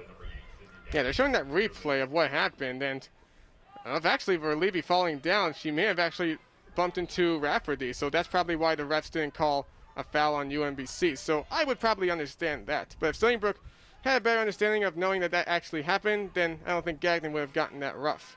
Meanwhile, Giroux trying to weave through the arc on the 2-minute player up. That receipt, as you said, gives UMBC the next possession up a player and time to work with inside. They got to capitalize on it. So UMBC still with possession, and we have a whistle. And it looks like they're calling another foul on Stony Brook. It'll be a free position opportunity coming up for Megan Cleverly. So Retrievers with 6 free position chances on the afternoon. Cleverly is only gotten 1 free position opportunity overall this year, and she was successful on it. So try and get it against Haley Hunt to try and make it back-to-back goals. From the right wing of the arc. She'll push it inside for a shot. It goes down the dirt behind Hunt, and she'll be able to capitalize as well for her 4th goal of the season. Yeah, Hunt knew that it was going to be a low shot. Problem was she didn't go down with the ball. The ball dropped beneath her legs, but she didn't go down in the butterfly or move her stick to the left side of the cage where the ball went. She tried to knock it down while standing, try to snatch that ball while it was bouncing in the ground and bounced just under her stick. UMBC with 2 goals in, well, game time wise, 2 goals in about 3 seconds. So with that, there is still some chance for UMBC as they've gotten 2 straight. Two goals in 40 seconds, rather. Makes more sense. And with that, again, it's about stacking goals. Seawolves just went on a 6-goal run. Retrievers really got to respond with another 2 or 3 to get back in this game. They've been in this game this long, okay, through the first 40 minutes, which is a lot longer than I think most analysts, most fans gave them credit for. So this is really where you turn to your lead goal scorers like Claire Boxty or Diamond Giroux, who again has been held in check with no goals on 4 shots this game. And they're calling a green card on Stony Brook, and I'm not really sure why that is. I didn't really see anything to start it. I think Joseph Molina is also confused as well. This is very confusing to me too. Yeah, ref giving her response. Looks like I really didn't see anything there on the replay. Both of them looked like they were set up. I think with Verhul, she was moving her stick, fidgeting it around before the ball was placed there. And I think the referee said she flinched 1 too many times, and now the penalty there for delay of game is going to burn Stony Brook again. Well, I don't know what to say about agreeing with these calls. It'll give immediate possession for the Retrievers as Diamond Giroux is able to make the clear. Another foul called on Stony Brook. It was really hard to see what's going on. Stony Brook still has that lead, but UMBC is trying to use the recent fouls on Stony Brook to their advantage. And with that, another extra player opportunity for the Retrievers. They'll call. Seawolves are handing the Retrievers opportunities. Now it's up to UMBC to capitalize. Stony Brook needs to get a little settled in because they don't want to get too reckless and give UMBC a chance still. Cleverly over to Kennedy on the left side, the back of the cage. She'll go out to Giroux, who's tailed well by Levy, has to push out. Levy's not letting anything inside. You have Cleverly, who's inside the arc, but couldn't get a good shot, and we have another foul call. It's another one against Stony Brook. It's another free position opportunity. That one was, I believe, on Rafferty, who made contact with the shoulder of Boxty before she was able to fire off a shot. Boxley will go from the right wing of the fan to try and make it 3 straight goals for the Retrievers. She'll go for the shot, and it counts. It's just sneaking that one by Haley Hunt. I think everyone looked around because they expected her to get a save. The reason for that is that one went on the left side, near where Haley Hunt's right leg was, and Hunt really put her body in front of the shot and put her stick. She did everything right that time. The only problem is that the ball found its way to the back of the net for Hunt. So with that, a 3-goal run for Claire Boxty, her 42nd goal this year, and the Seawolves, or rather a media timeout, couldn't come at a better time for the Seawolves. Whose lead has been cut down to 6. Belina doesn't like what he's seeing, and he'll talk over with Stony Brook to try and make sure that the draw controls and the goals once again start flowing through. So we'll take a quick break. 19:30 left to go. Stony Brook maintaining their 17-11 lead in the second half. Zach Wilson and Ken Fermin giving you Stony Brook Women's Lacrosse action live on 90.1 FM, WSB Stony Brook. Back to Matt in the studio. Okay, watching the Seawolves men taking on the Vermont Catamounts at UMBC, and 2:28 left in the third quarter, and each team has scored a goal since the 4:20 mark of the first. That's the way it's been like. Seawolves with the ball right now. They're getting shots off, but no second chances, really, as Catamounts have dictated the tempo, but the Seawolves maintain a 6-4 lead. And once again, ball fought for in front of the net on a rebound, and will go the Catamounts' way. So 2:06 left in the third. Seawolves hanging on that 6-4 lead, and Vermont trying to catch them in transition right now. And they will not, as they lose control of the ball and flags all over the place. And, well, we'll get back to that later. So, what we will do, however, is also alert everyone that in the other semifinal, UMBC went down to Albany 14-12. So the path to the NCAA is established. At least for the Seawolves have a good history against Albany lately, but they got to get past Vermont. And with a minute 53, they have a 2-goal lead. So, continuing on in the, first of all, MLB news, Albert Pujols has been designated for assignment by the Angels. So whether he's going to play again this year remains in doubt, but somebody will pick him up. Willie Mays turned 90 today. Celebration around that. Yankees lost 7-4. And see if we have a final on the Mets yet. Latest we have on the Mets is bottom 8. Mets lead the Cardinals 4-1, but that should be a final by now. Red Sox lead the Tigers 12-9, top 9. Bottom 4, Jays over the Athletics 5-4. And also in the bottom of the fourth, Braves lead the Nationals by a score of 3-1. Let's send it back. Thanks, Matt. So we did miss a little of that after the timeout, but Stony Brook eventually won the draw control in their own territory thanks to Rain Sabella, and they'll settle it on the UMBC side. Allie Kennedy will go over to the top for Hampel. Hampel hasn't gotten any goals yet, but is looking strong with her draw control wins today. Hart weaving her way inside. She'll take her shot, and it's deflected and picked. Yeah, that one didn't even get a chance to go to Fontana. That one poked away by Megan Halschuk. Great read on the cutting Seawolves player inside. Forced that ground ball and scoop up.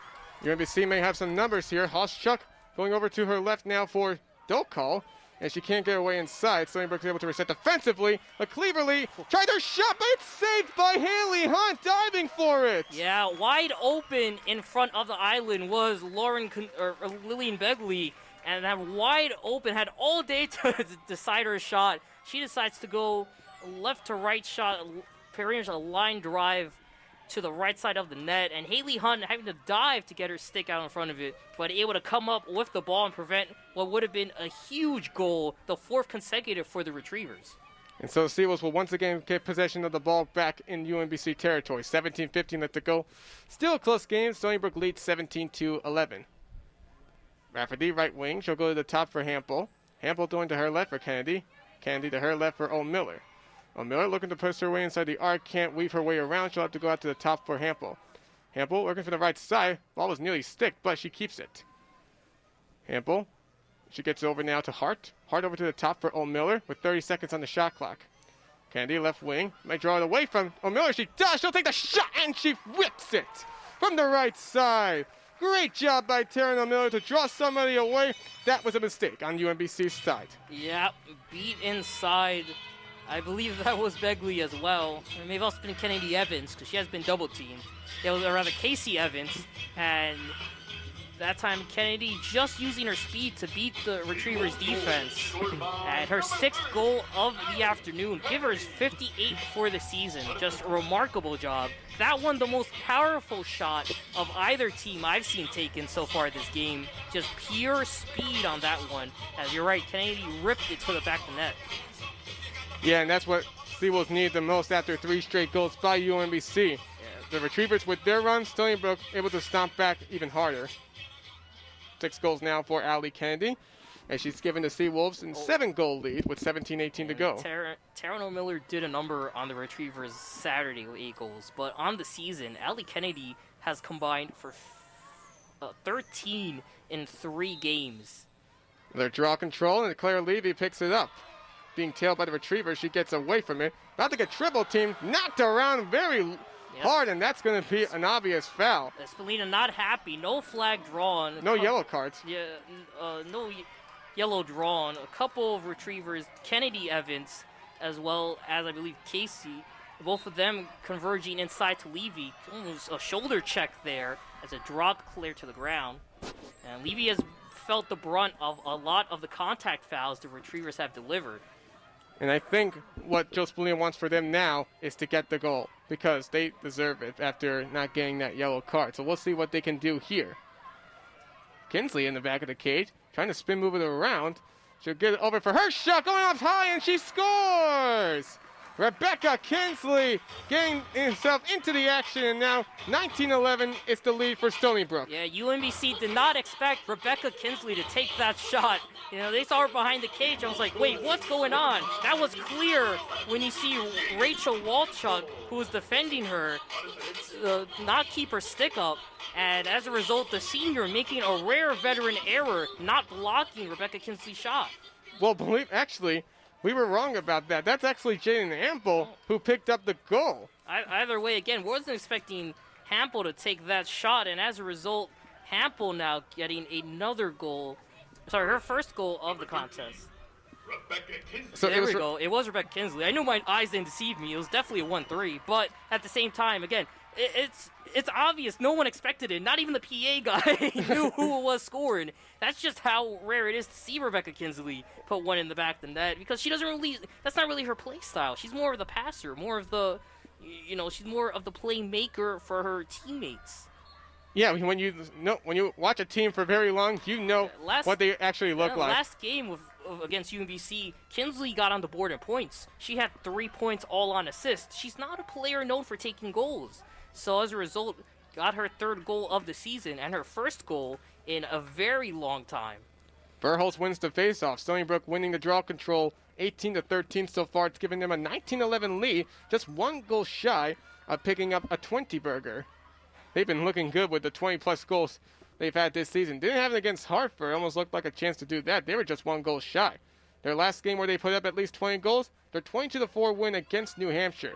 It's O'Miller inside the arc, trying to spin move around. Great pass over to Achatella, and the goal is good.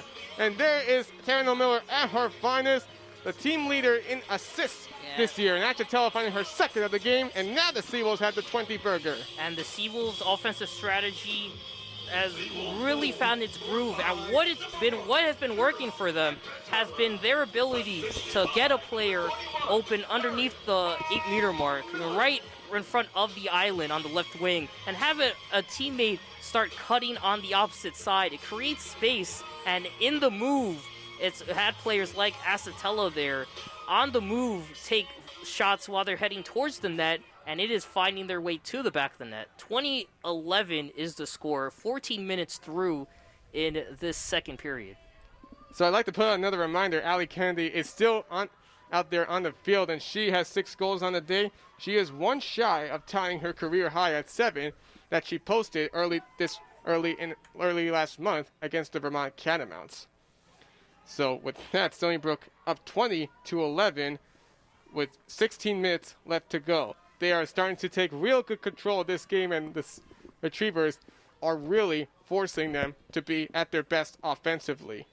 The UMBC has looked good today, and that has forced Stony Brook to get even better. As a face-off, and this time foul is called on UMBC after it looked like Claire Levy was frackled down hard. 11 goals given up by the Seawolves. That is, their match is the highest they've surrendered in conference play. Remember, back in March 20th, they gave up 11 to UAlbany in what was an 18-11 win. Well, it may not matter too much with the goals allowed because of the goals that they've gotten themselves. They are 2 shy of a season high in goals made in a game. Yeah, but it's interesting, too, to see UMBC hit double digits. The last time they did that against the Seawolves, they actually won. It was the last game they beat the Seawolves in, a 10-8 win at Baltimore back on April of 2011. Been that long since anybody has got in the conference has gotten a win. Yeah, that was before Spallina came in. And it looks like Stony Brook is going to keep their streak going as they're looking at getting 53 straight wins in a conference now. That is actually the second most by any team in the NCAA this year in any sport. The one who is in front right now is Oklahoma in softball, and no doubt about it, they're undefeated in conference play as Kaylee Hubb going from the right side of the crease. She gets her first goal of the game. Going up a right, and the Seawolves have all the momentum, and that goal is big because now we are in a running clock, just halfway through the second half. Yeah, that was the last thing the Retrievers could afford. Already backs against the wall. Coach Slade has to burn one of her 2 timeouts of the second period just to stop the clock. You're right, the Retrievers need to score fast because with the rolling clock, with the exceptions of penalties, there's no way in having it stop until the Retrievers get within single digits again. Yeah, this is really the type of momentum that Stony Brook really needed.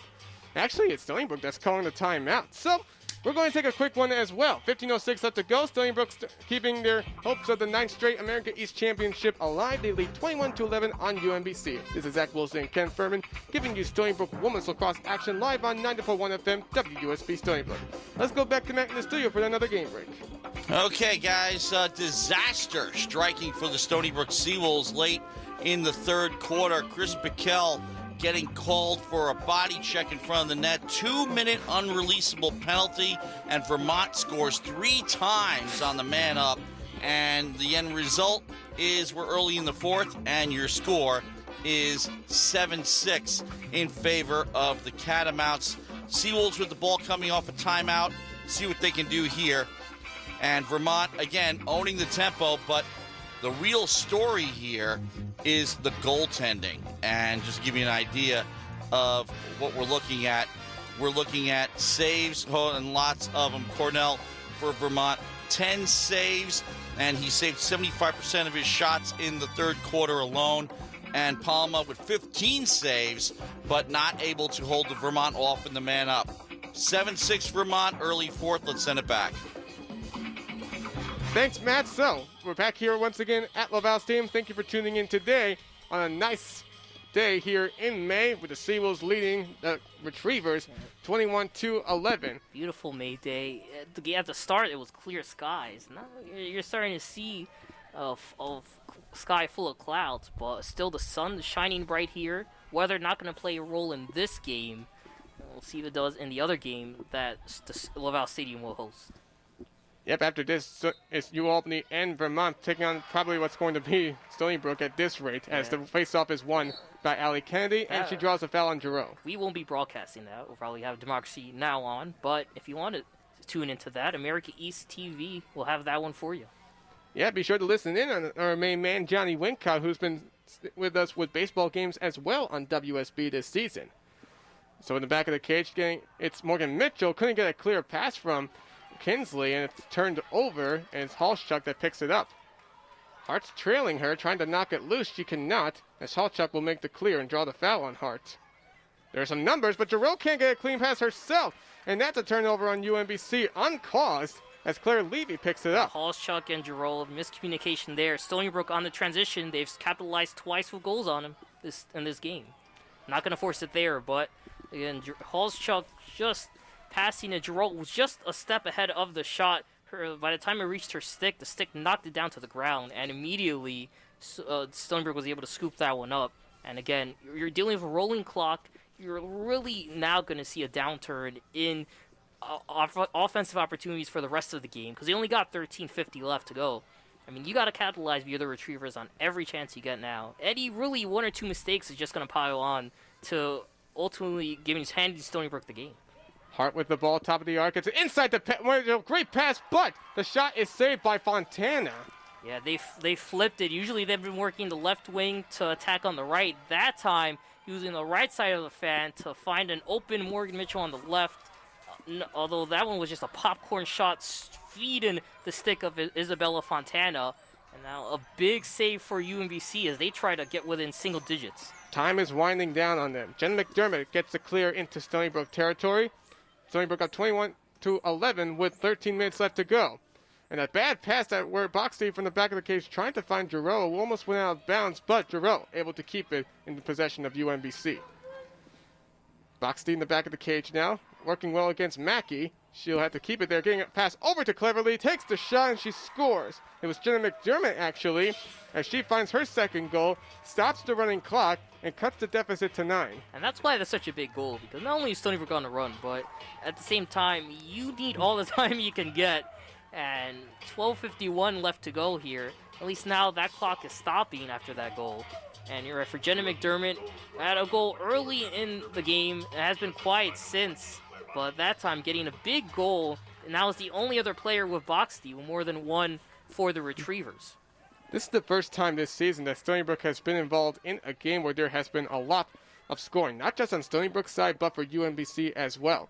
Stony Brook has only given up double-digit goals to one team in the conference so far up until now, and that was against U Albany. But now UMBC still trying to use what they had on the 24th when they killed Binghamton 27-16. Yeah, this is the most the conference opponent has scored against Stony Brook, and it's going to give their next opponent, should Stony Brook hold on to the lead, really a great strategy to follow to try to find further exploits to capitalize and ultimately try to end this run of dominance Stony Brook has seen. But again, this is the last time Stony Brook has played in a game where both teams have had double digits since their last game of the Emerge 2020 season against Princeton. They were ranked 11th at the time. Stony Brook won that one 18-12.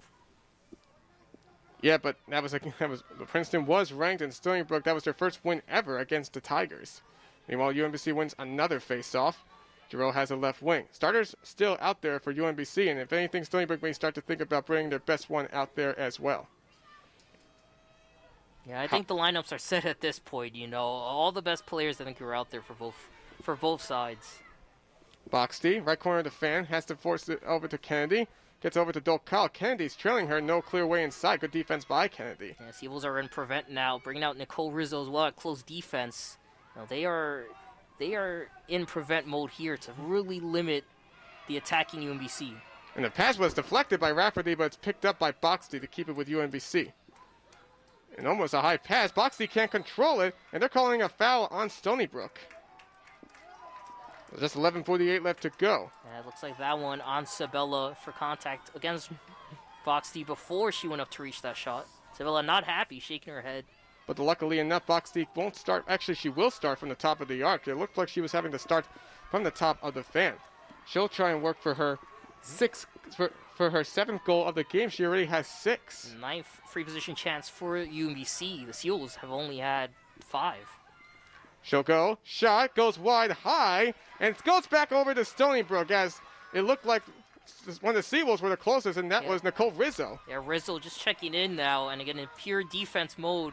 That time the defender doing her job, didn't force the turnover with her stick. She forced it by being at the right place. Well, it just went too high for Boxley. Yeah, that one was way over the crossbar, sending some airmail to the empty stands. She was facing straight ahead down Broadway against. She had a better chance to get the goal than she would have to miss it. Yeah, I agree. That's stunning. You got to wonder maybe the tiredness. Well, you really try to put that in the back of your mind if you're playing on either side now. But again, she's been on the field virtually the last 40-plus minutes, 50-plus minutes for UMBC. So Miller has it back at the cage, half the shot clock gone by. Haven't seen much of her lately with the goals, but she has done her part. And so Miller going for her shot, falls down, and we have a flag. And that is indeed a free position opportunity upcoming from Taryn O'Miller. Yeah, she's had a quiet day by her standards. If quiet day is 3 goals, 2 assists. But how about the 10 shots that she's been able to try and get 6 of them on goal? Yeah, she's been attacking along with Allie Kennedy, and they were both quiet to start off this game, but really in the last 30 minutes or so, really began finding the stride that they carried with the rest of the season. She'll go now to the left corner of the fan, and she'll work from the arc, actually. She already had a free position opportunity. Another whistle. Refs are wanting to talk this one over. Yeah. Actually, no. It looked like there may have been something going on with one of the Retrievers who is coming out. That is actually Rachel Walchuk. She may have actually hurt herself, but she was jogging over to the sideline. And in her place, it will be Megan Cleverly. Well, she did make contact. She was the one who made contact with Taryn O'Miller, which drew the foul. So the doctor's definitely checking her out just to make sure she's all right.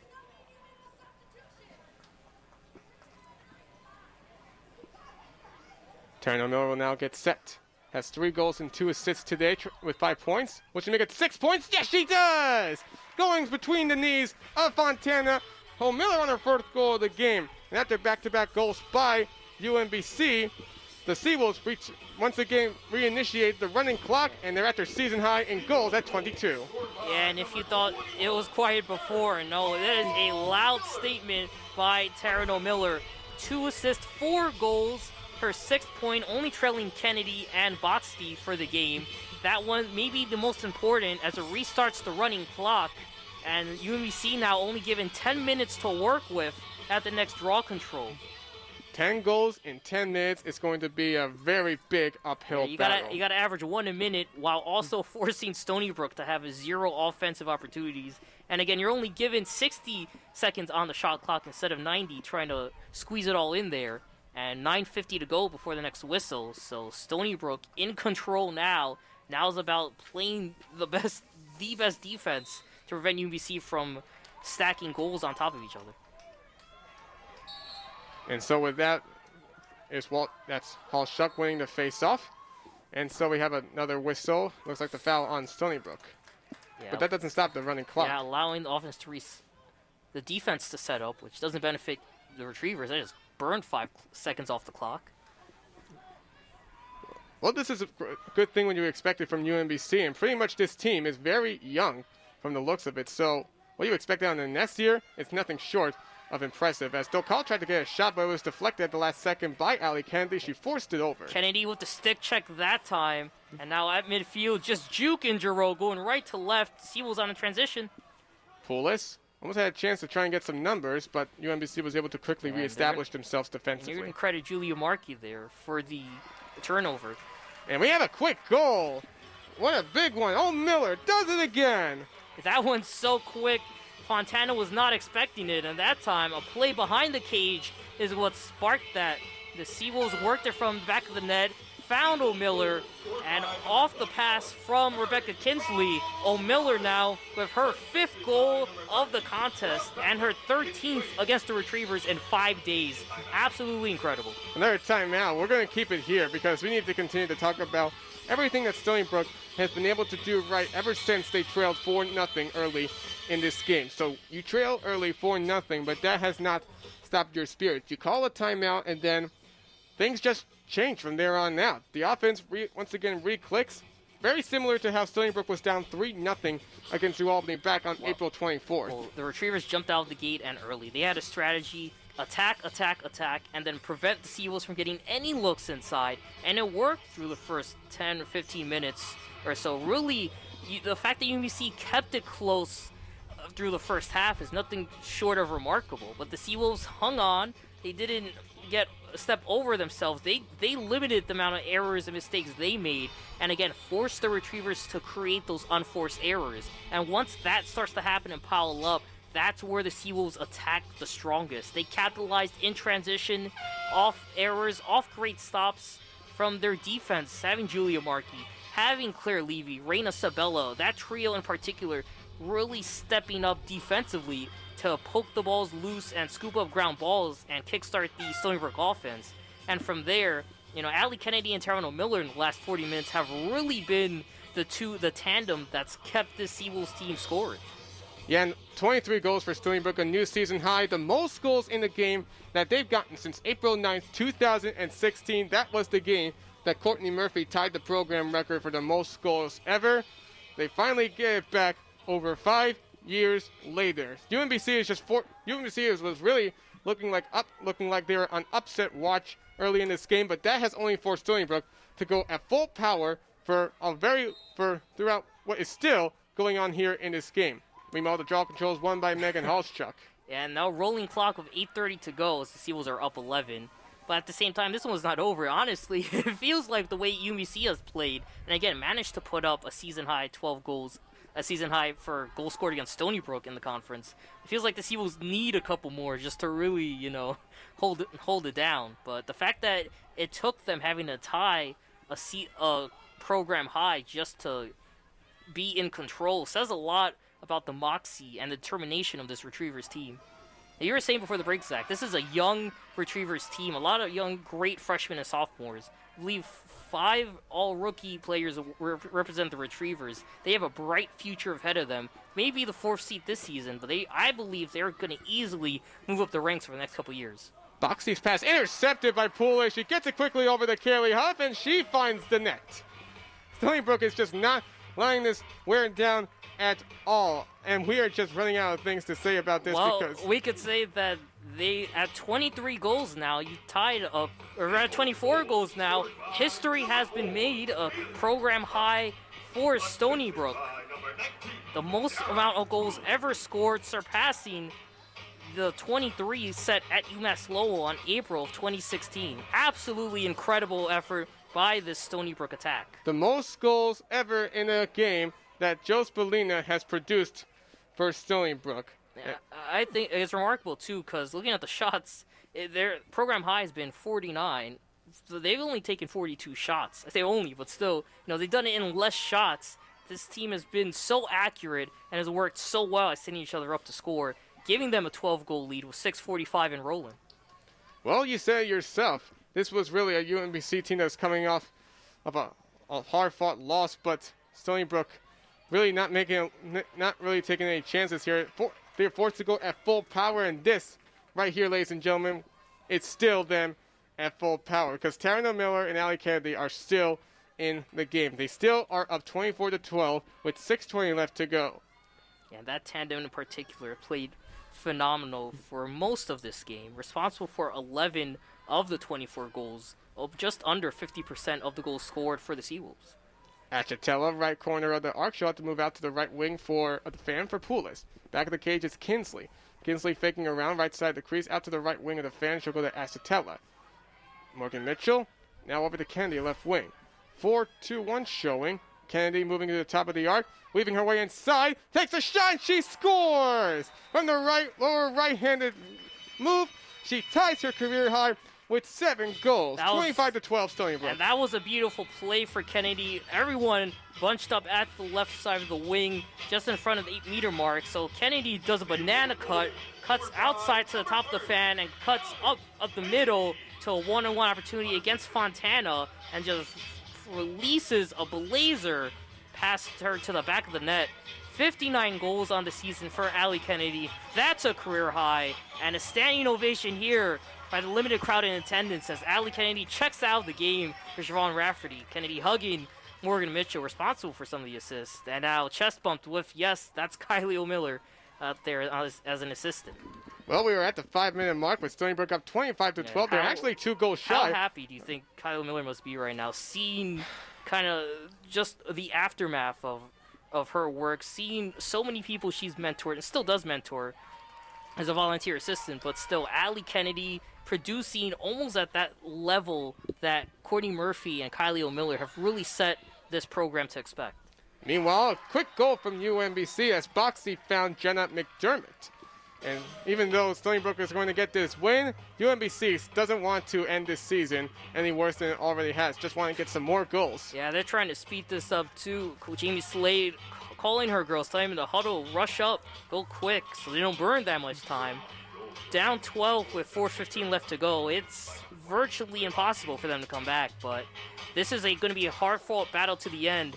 And again, it's going to show the number 2 seeds and number 3 seeds that are playing a little afterwards in the Great Danes and the Catamounts, kind of the blueprint to how to attack and battle hard against the Seawolves for a full 60 minutes.